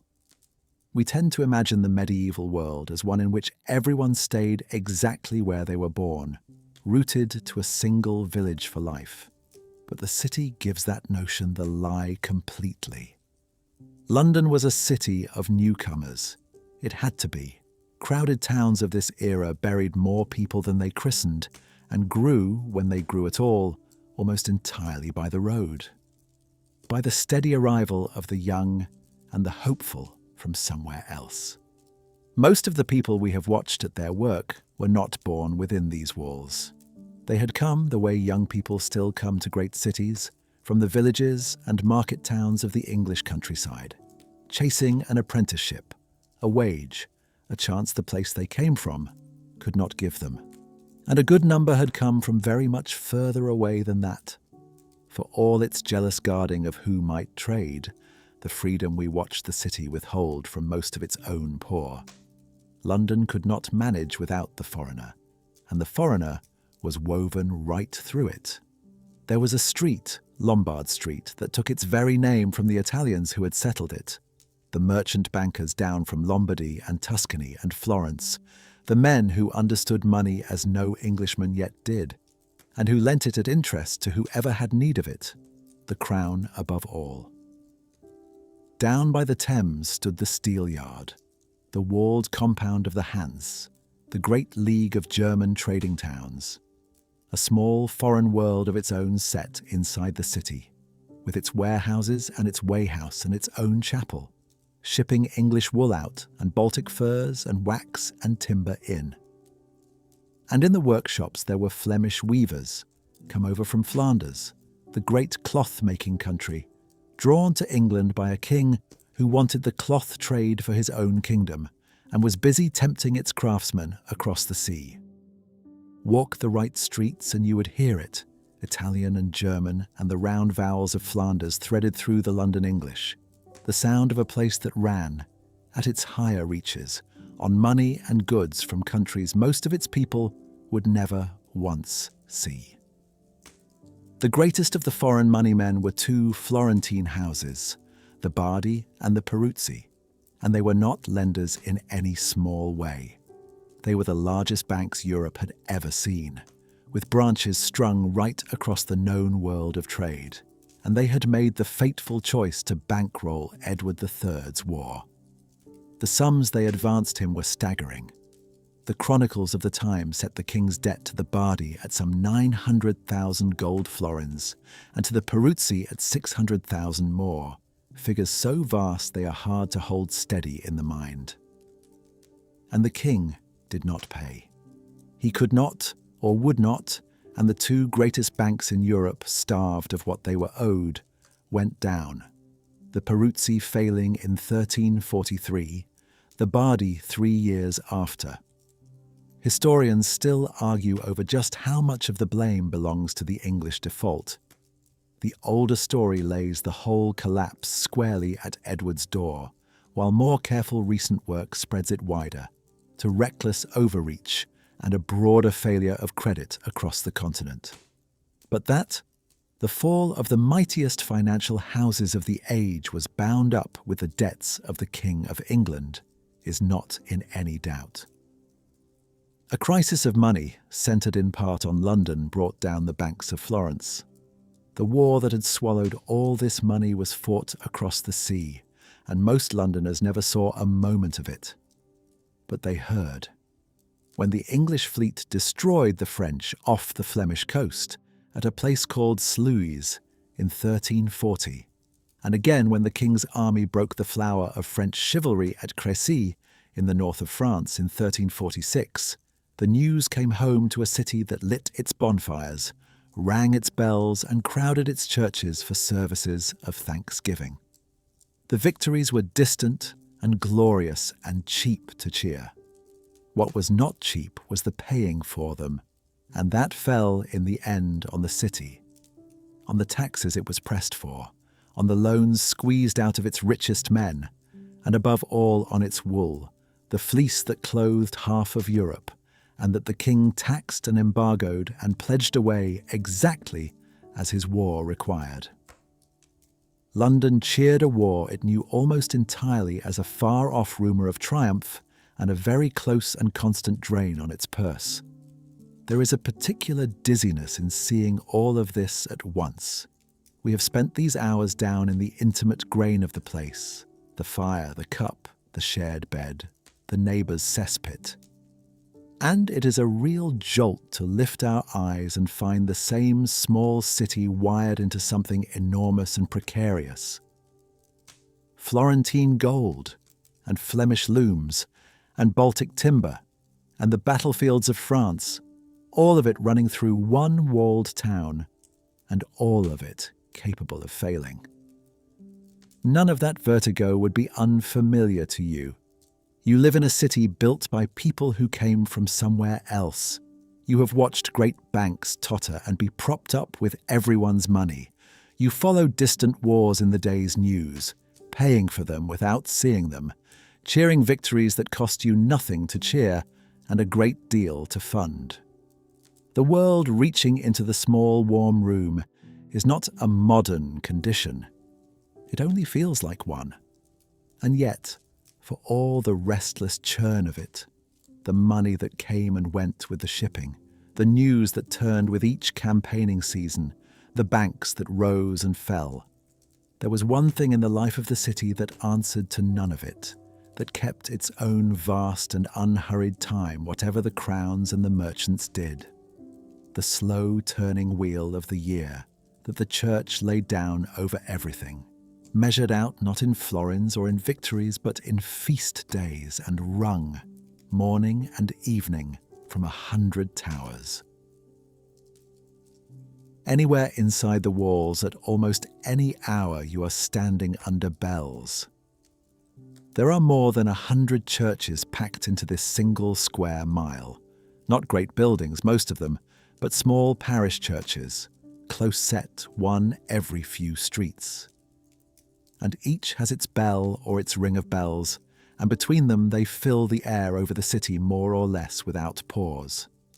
A bell for the services, a bell for the hours, a bell for a death, a bell for a fire, a bell for a victory across the sea.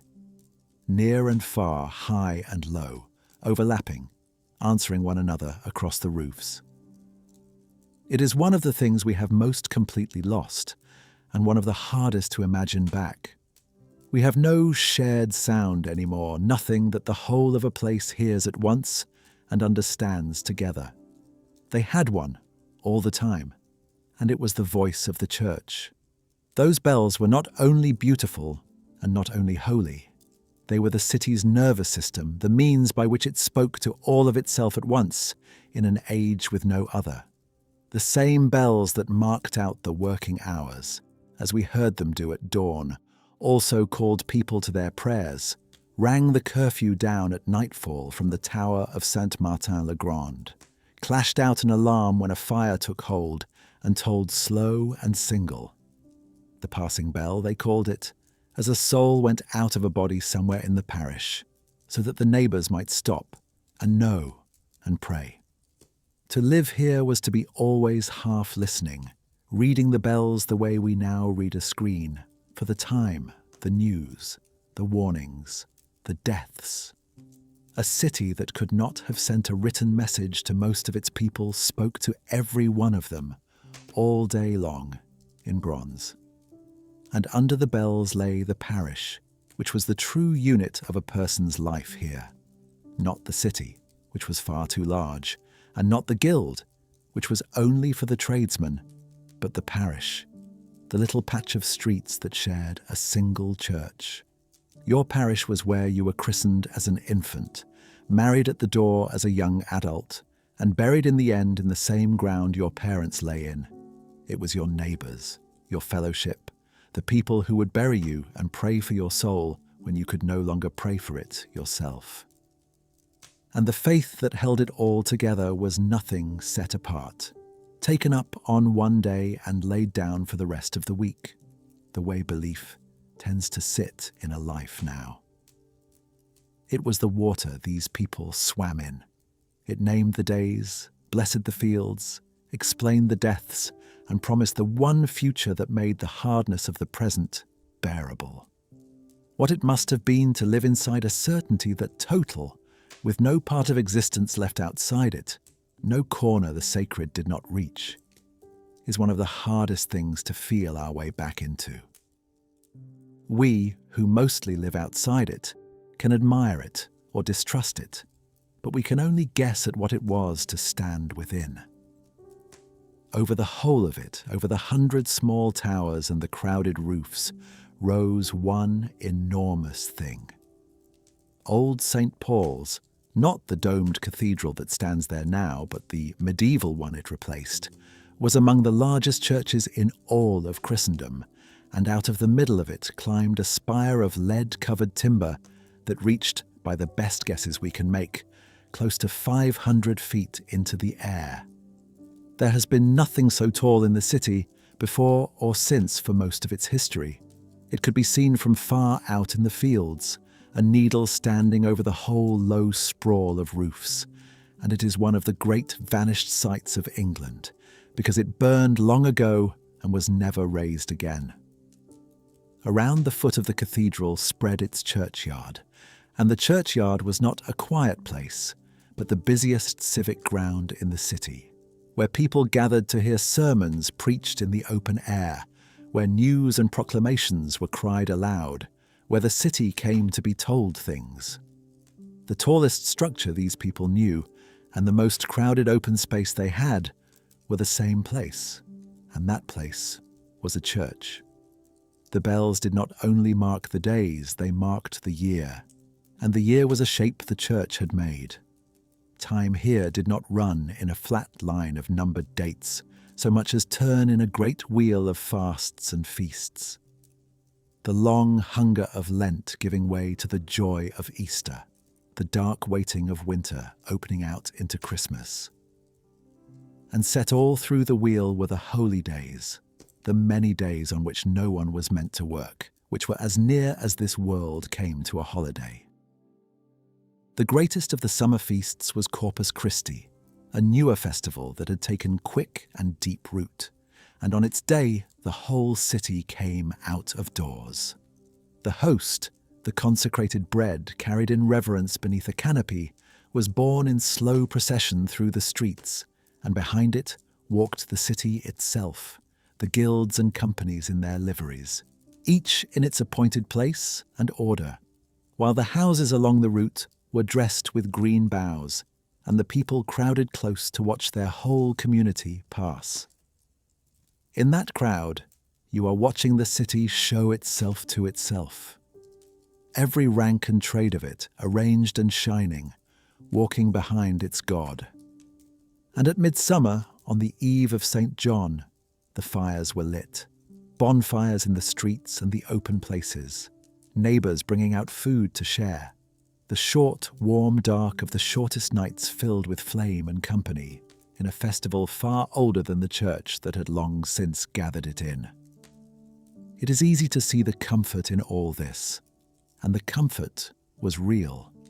To belong wholly and without question to a fellowship that held you from the font to the grave, that filled your air with the same sound and your year with the same feasts as everyone you had ever known, and that promised the whole of it meant something.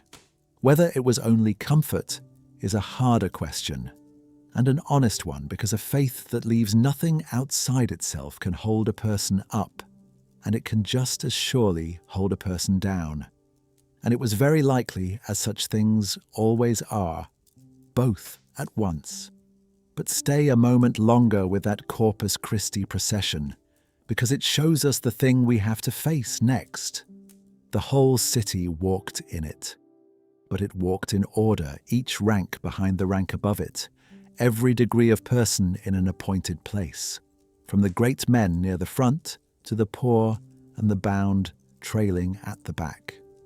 The church gathered every kind of person into one fellowship.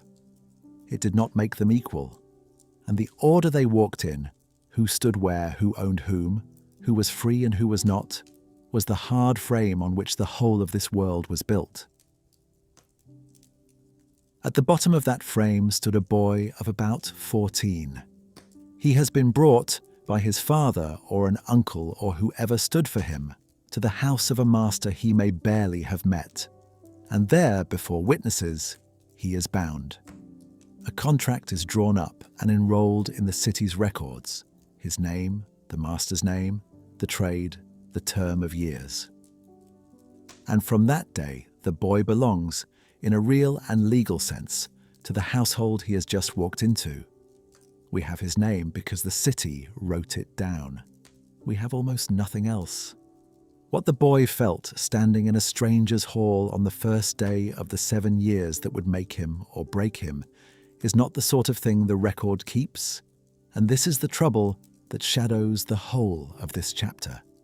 The people at the bottom of the order left the fewest words behind them, so that the part of the city we would most dearly like to hear from is the part that reaches us most nearly silent. That boy was not unusual. He was ordinary, one of a very great many, because service was simply what youth was for. Across the whole of this society, a large share of the young, the sons and daughters of the middling and the poor alike, spent their teens and their early 20s living in other people's houses, working, learning, waiting under another family's roof and another man's authority. The apprentice bound to a trade was the most formal version of it, held to his master by the written indenture we have just watched drawn up. But the pattern ran far wider than the crafts. The maidservant, the household boy, the labourer taken on by the year, all lived some form of the same life, and it was a life under discipline. The master stood in the place of a father and held a father's powers.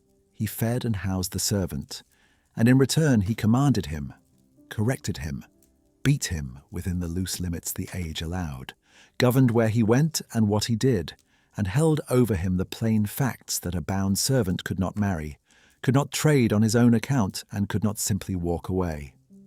For the length of the term the young were not free, they were kept.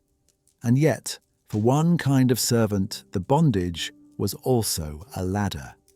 The apprentice who survived his 7 years, who was not driven off or worked to nothing or simply unlucky in the man he was bound to, came out the far end holding something the maidservant and the labourer almost never got: the freedom of the city.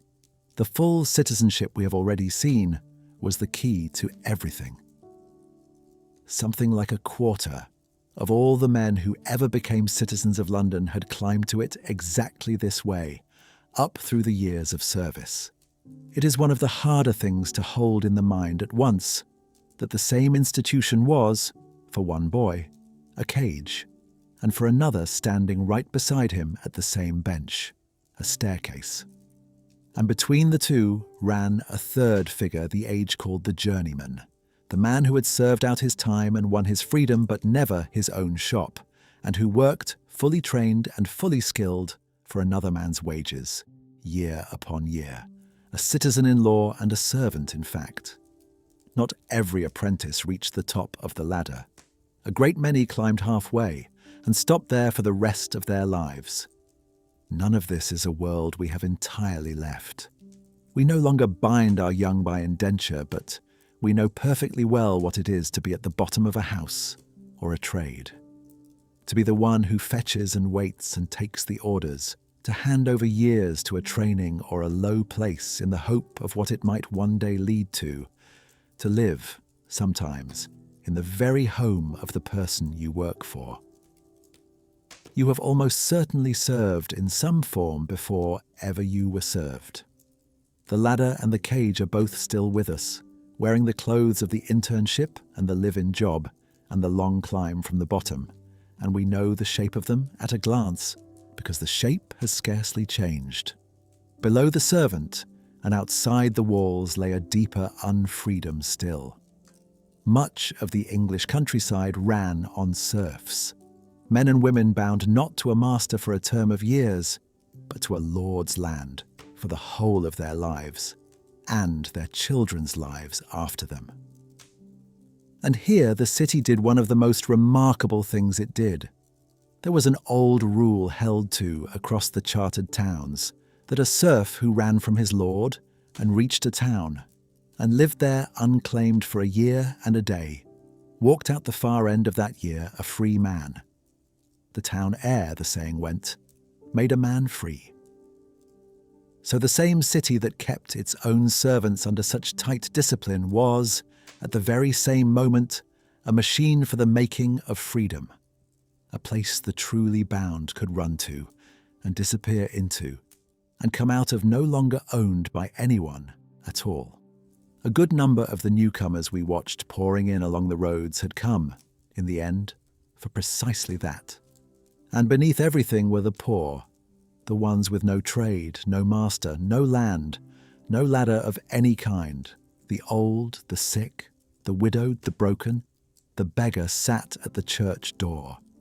There was no system to catch them, only charity, which the faith made a sacred duty. The giving of alms counted among the works of mercy a soul would one day be judged upon. So the beggar at the door was not merely tolerated.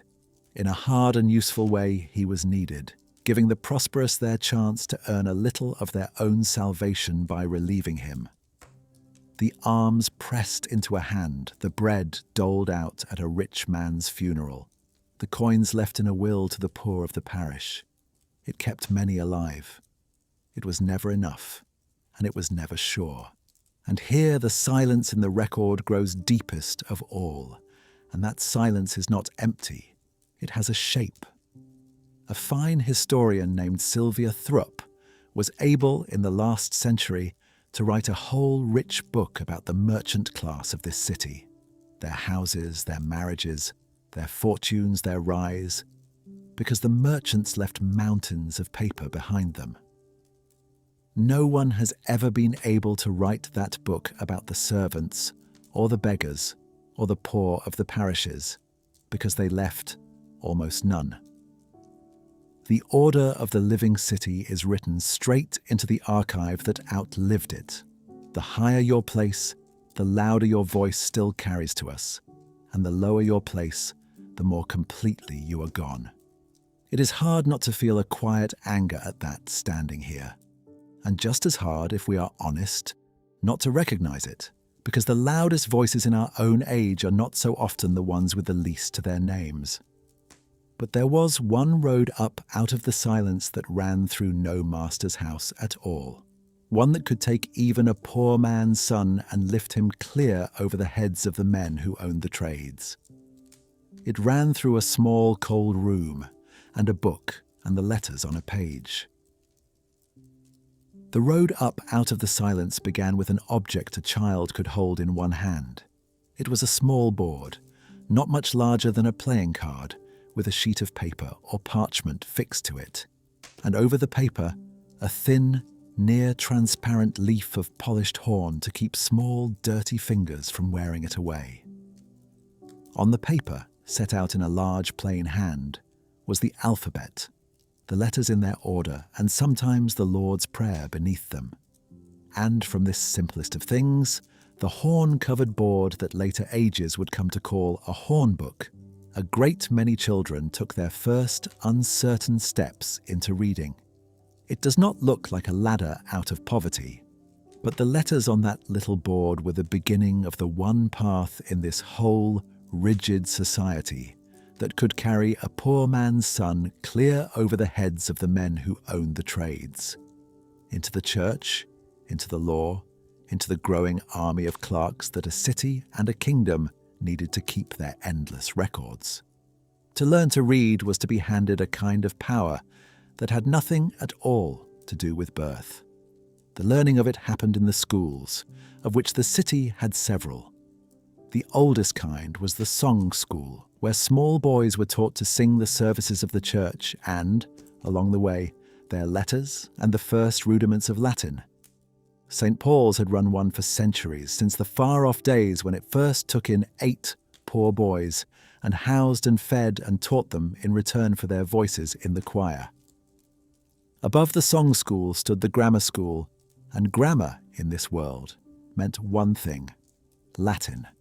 To be schooled was to spend years learning to read, write, and speak the language of the church and the law and every serious book that then existed, hammered into it by rote and repetition, hour upon hour under a master who kept order with a birch rod and used it freely, for the schoolroom was no gentler a place than the workshop we have already looked into.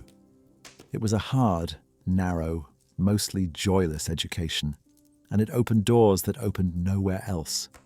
And it was, almost entirely, a thing for boys. A girl of a wealthy family might be taught her letters at home.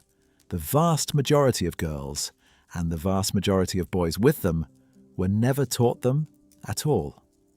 How many people in this city could actually read is a question we cannot answer with any confidence, and anyone who hands you a firm figure is guessing. Literacy is a slippery thing to count. Reading is not the same as writing. A little is not the same as a great deal. And the Latin of the schools was a different skill again from the plain English. A merchant needed to puzzle out a bill. What we can say is that it was rising, and rising fastest among the men of business. A merchant of this city increasingly had to read a contract, keep a set of accounts, follow a letter from a partner overseas.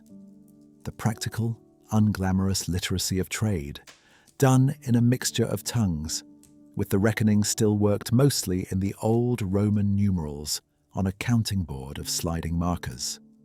And the common speech, English, the language most of them actually thought and quarrelled and loved in, was only just beginning its long climb towards the page. While down in a wine merchant's house in the Vintry, the small boy who would one day drag it most of the way up there by himself was still learning to talk.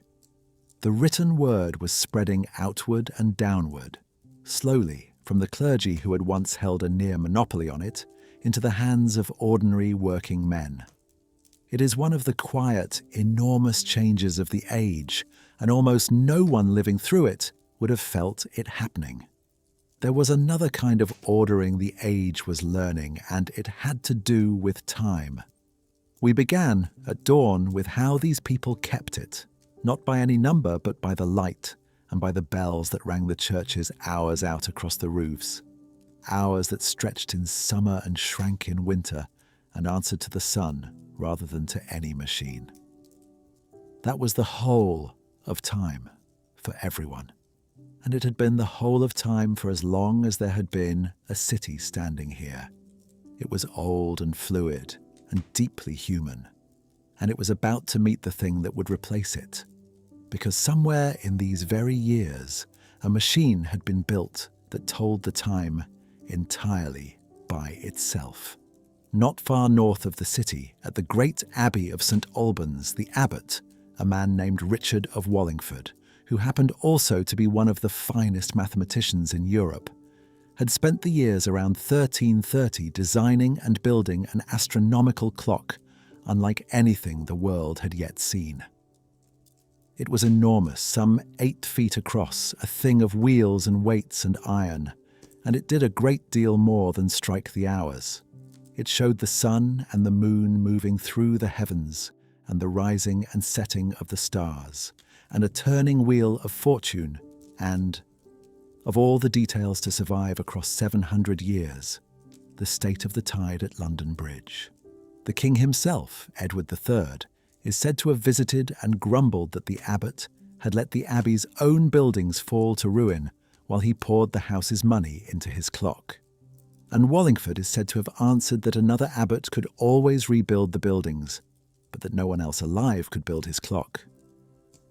We should be a little careful with a story so neatly shaped, but the clock itself was real, and its size and cleverness are not in any doubt. And here at last is the meaning of a small, strange fact we set out from, all those hours ago, in the dark before the first bell, that almost no one in the city had ever seen a clock. This was the reason. The machine existed. There were perhaps a handful of them in all of England, marvels shut away in abbeys and palaces. And the ordinary Londoner would live his whole life and die by the sun and the bell, and never once lay eyes on one. We are watching in both of these things at once the very first light of a world that would one day be entirely our own. The letters were seeping out to ordinary people who would, in the fullness of centuries, nearly all come to read. And the machine was ticking away in its abbey that would, over those same centuries, hang a numbered dial on every wall and slip a clock into every pocket and come, in the end, to govern the working lives of everyone. A historian named E.P. Thompson once wrote a famous study of how the clock finally conquered us, how it broke the day into paid minutes and trained whole populations to obey it. You have very likely not been more than a few feet from a clock at any waking moment of your entire life, and you obey it without noticing, as it tells you when to rise and eat and work and sleep. These people had never seen one. They stood without the faintest idea that they were standing anywhere, at the very edge of the measured world we now take so completely for granted, in the last long age when a human being's day still belonged to the light and not to a dial. And yet, there was one clock they knew that no abbot could build and no century would ever improve upon.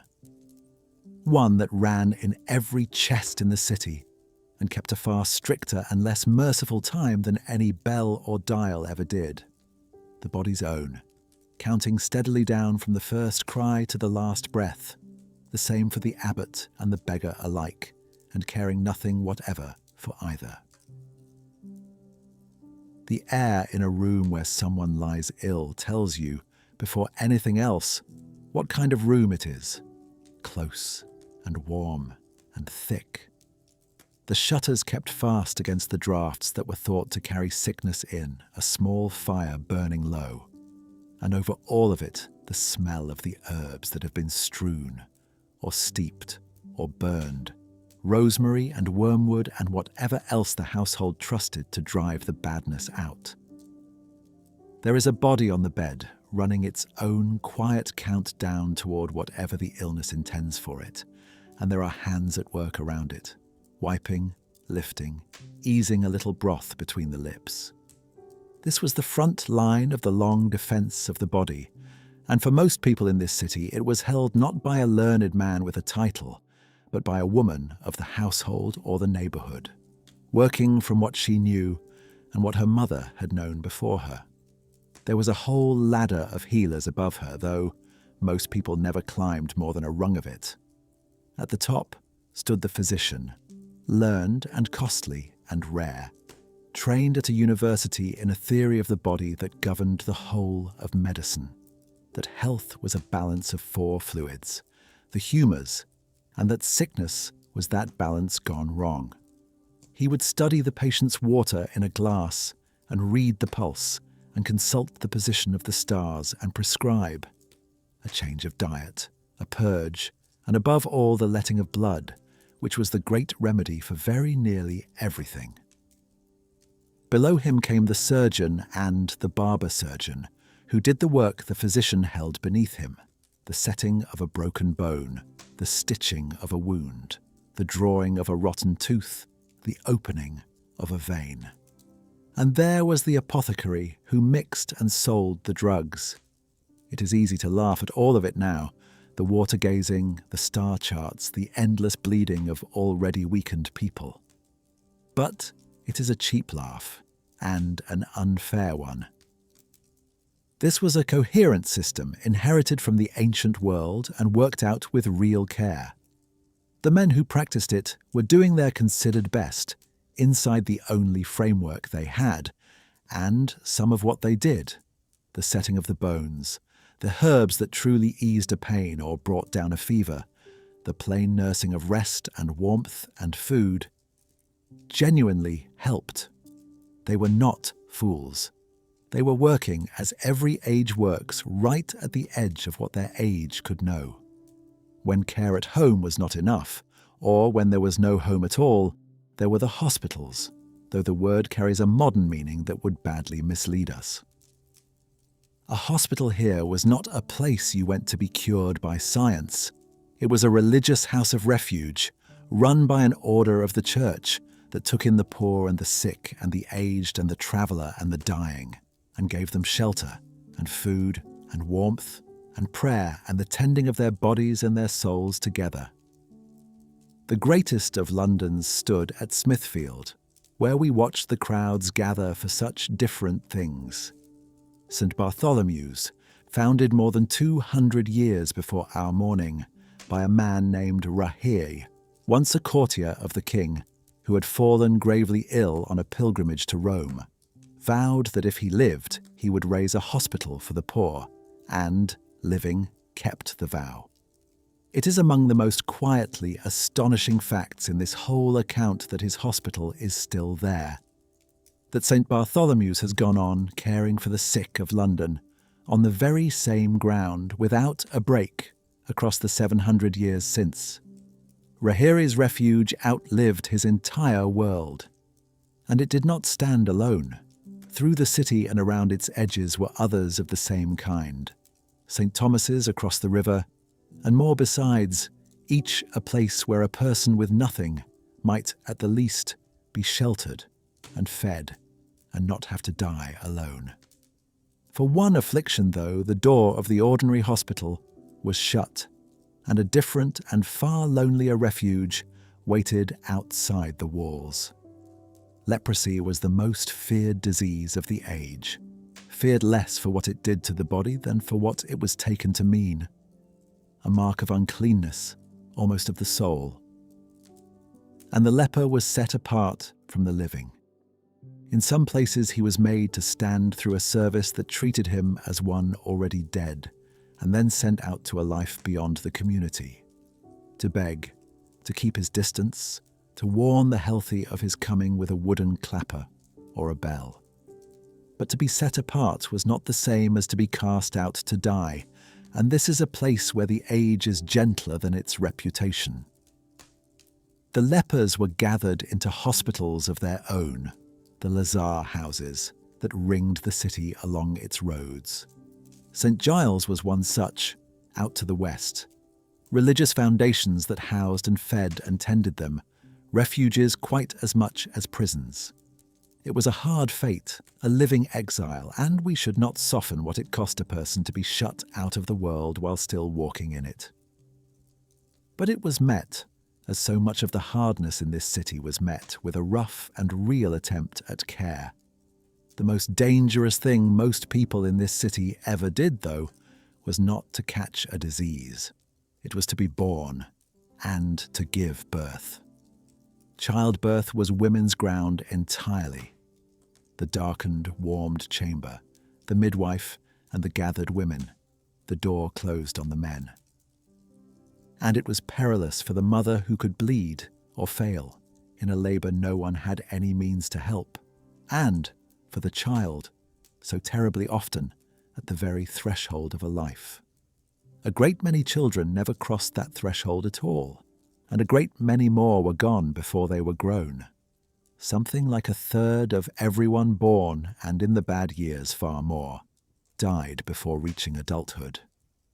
And here we have to set right one of the most stubborn things people believe about this world. You will have heard that medieval people only lived to about 35. They did not. That figure is an average, and it is dragged down brutally by all those dead children. For when so many lives are counted as ending at 2 or 5 or 10, the average collapses and tells you almost nothing about a grown person's real prospects. Come through the deadly years of childhood, and you could reasonably look to see your 50s, your 60s, your 70s. The city was full of old people. The short medieval life is very largely a trick of the arithmetic, and there is one more thing the arithmetic hides, and it is the thing that matters most of all. It was long fashionable to suppose that because parents lost so many children, they must have loved them the less, held something back, gone a little numb, to bear the losing of them. Everything we can actually find says the opposite. They named their dead children in their wills and their prayers. They sat up through the fevered nights exactly as we would. They left, all through the records, the unmistakable marks of people undone by a grief we would know on sight, because it is the same grief. The fear you feel or would feel bending over a sick child in the dark, listening to its breathing, willing the fever down. That fear is not modern. It is one of the oldest things a human being can feel. And these people felt it over and over, and could mostly do nothing but wait and pray and love the child and, far too often, bury it. That is the protective sorrow it is right to carry out of a chapter like this one. Not pity from a safe distance, but recognition. And what every one of those fragile, fiercely loved bodies needed, first and last and every single day, in order to keep its clock running at all, was the one thing the great stone city could not grow so much as a single mouthful of for itself. Its food.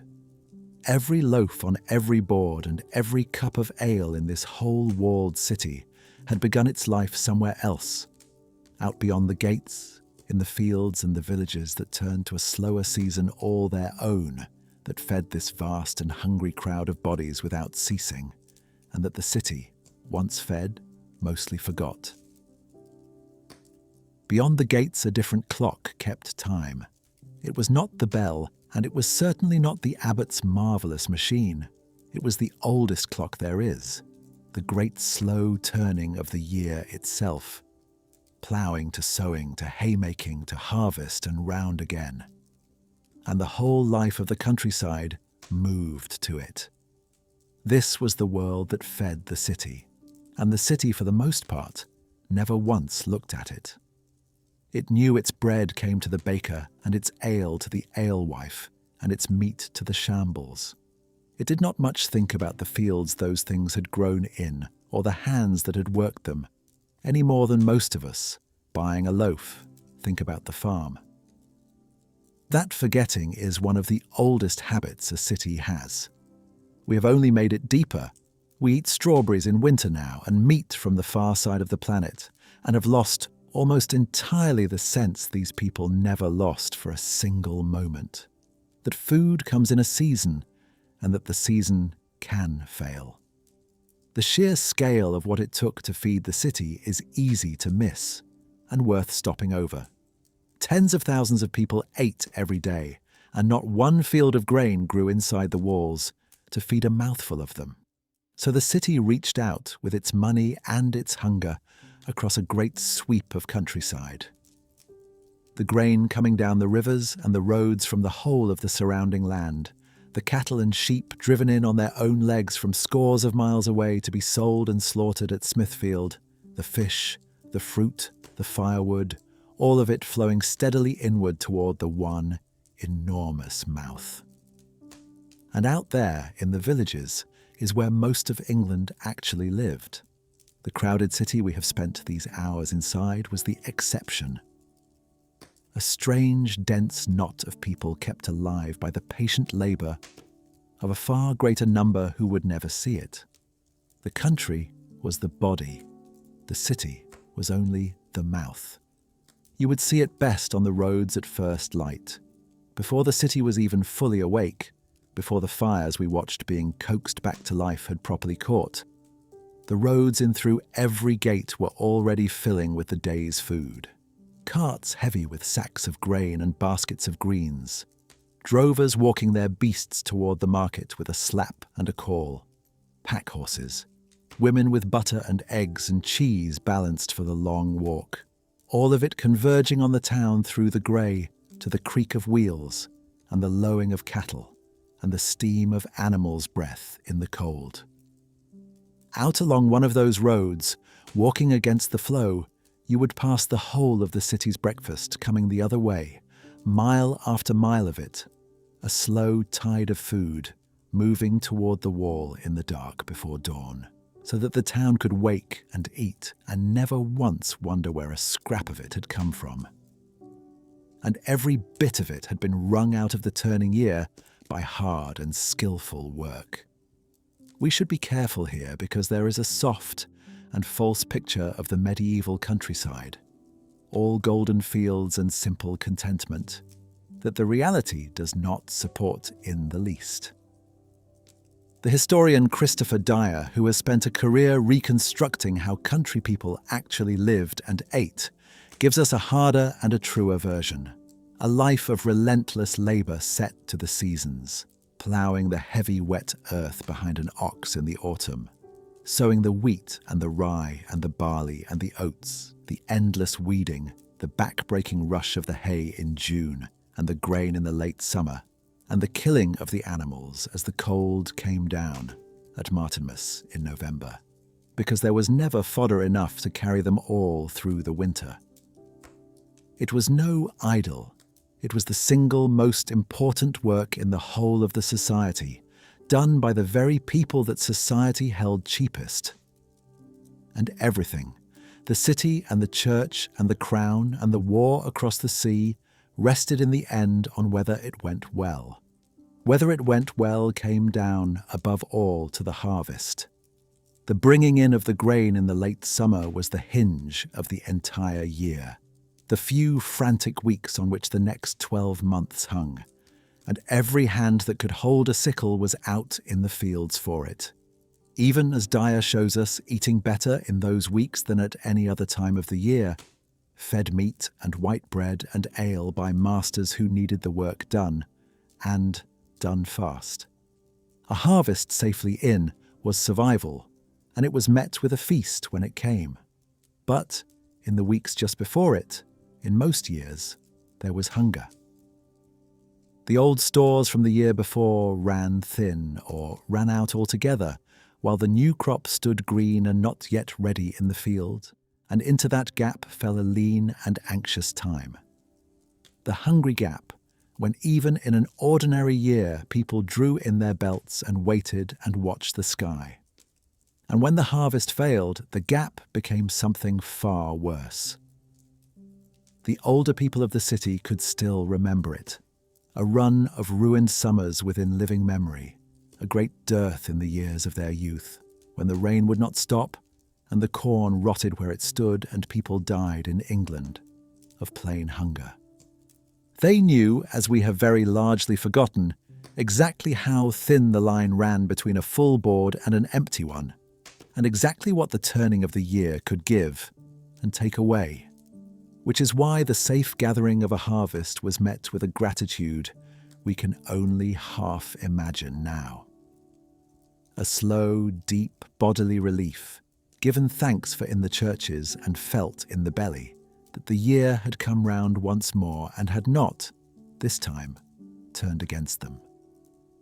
That gratitude is the right note to rest on, out here in the fields, because the year does not stop turning.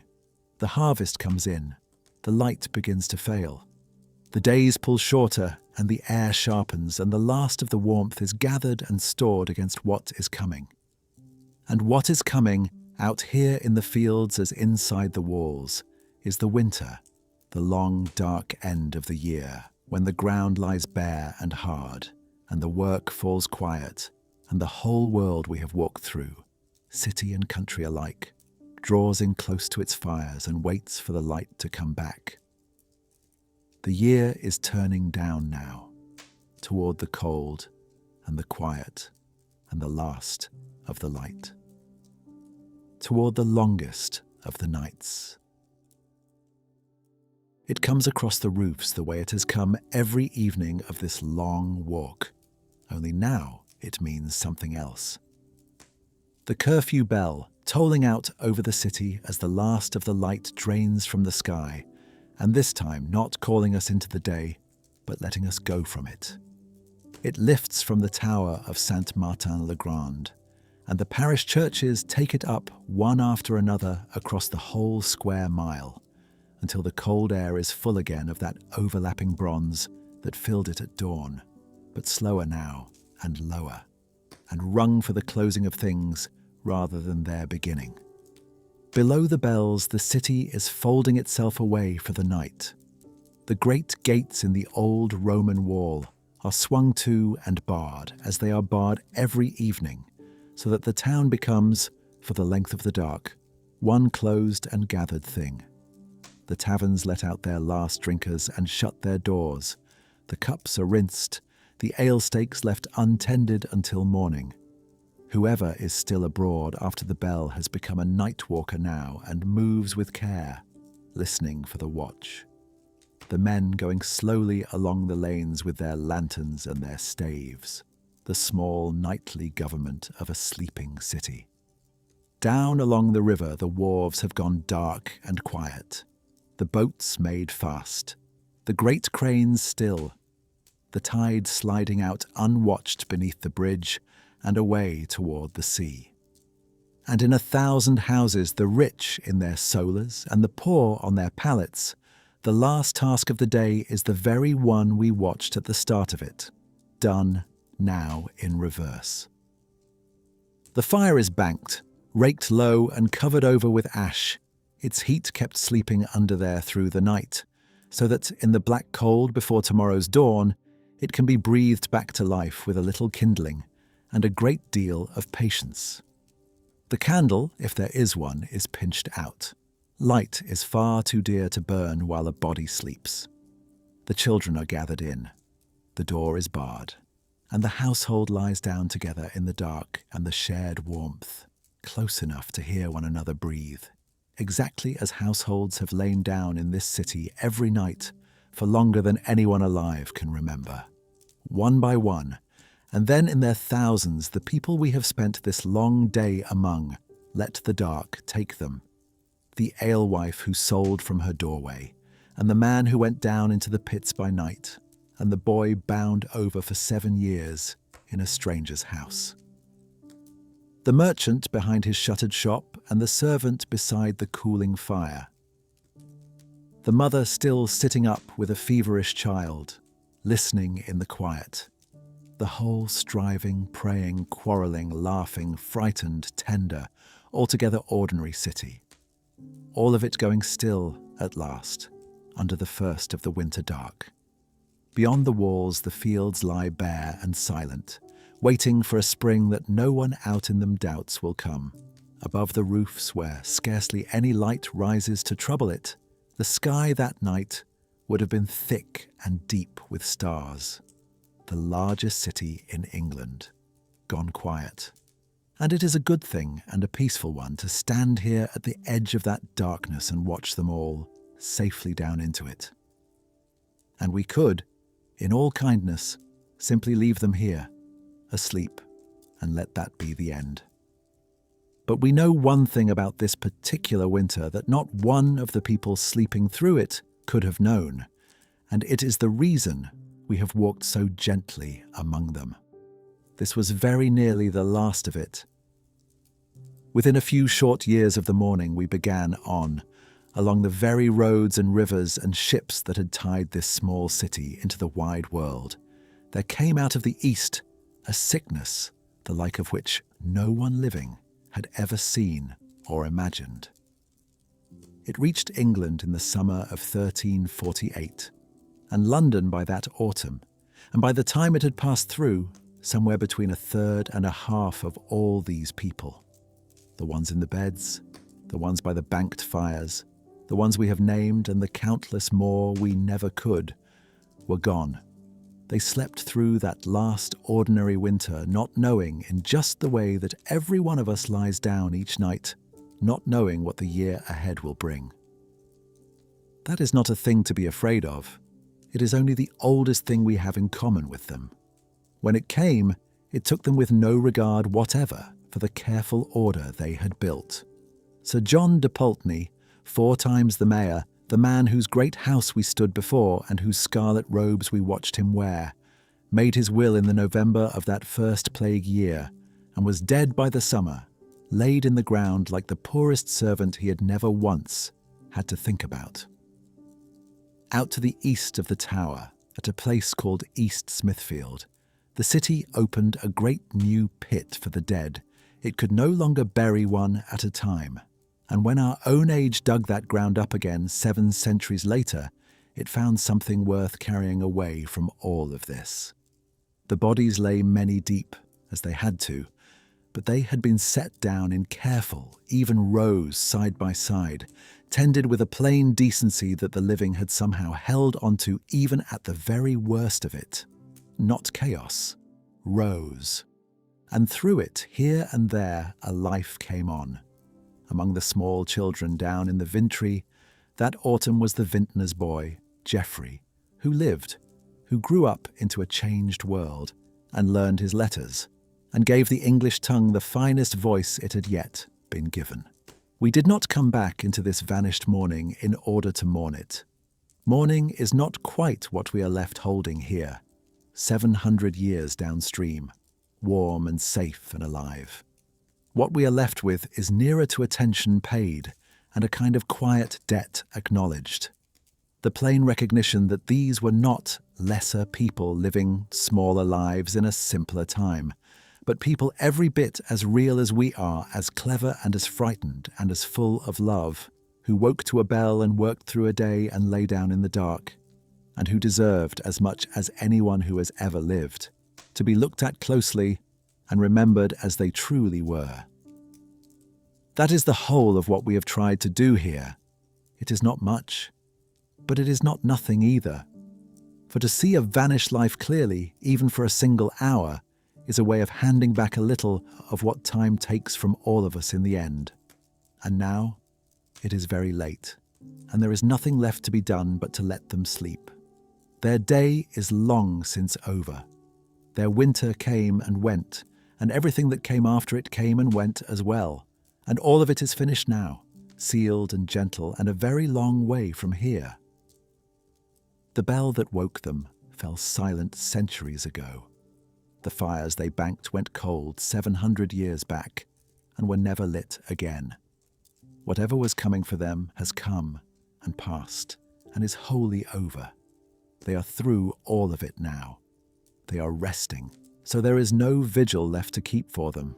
No need to be troubled on their behalf or on your own. The hardness they knew is long past being hard. The fear is long past being frightening. It has all gone where the morning went, and the bell and the smoke, and the cold water in the conduit, and the whole bright, loud, difficult day of that world. Down into the quiet, and under, and away. You are warm, and it is now. The cold morning we set out on is done. The city has gone dark, and still, and safe, and so, wherever you happen to be lying tonight, have you. There is nothing left to watch for. The gates are barred, the last bell has rung. Let the old city sleep, and rest now yourself.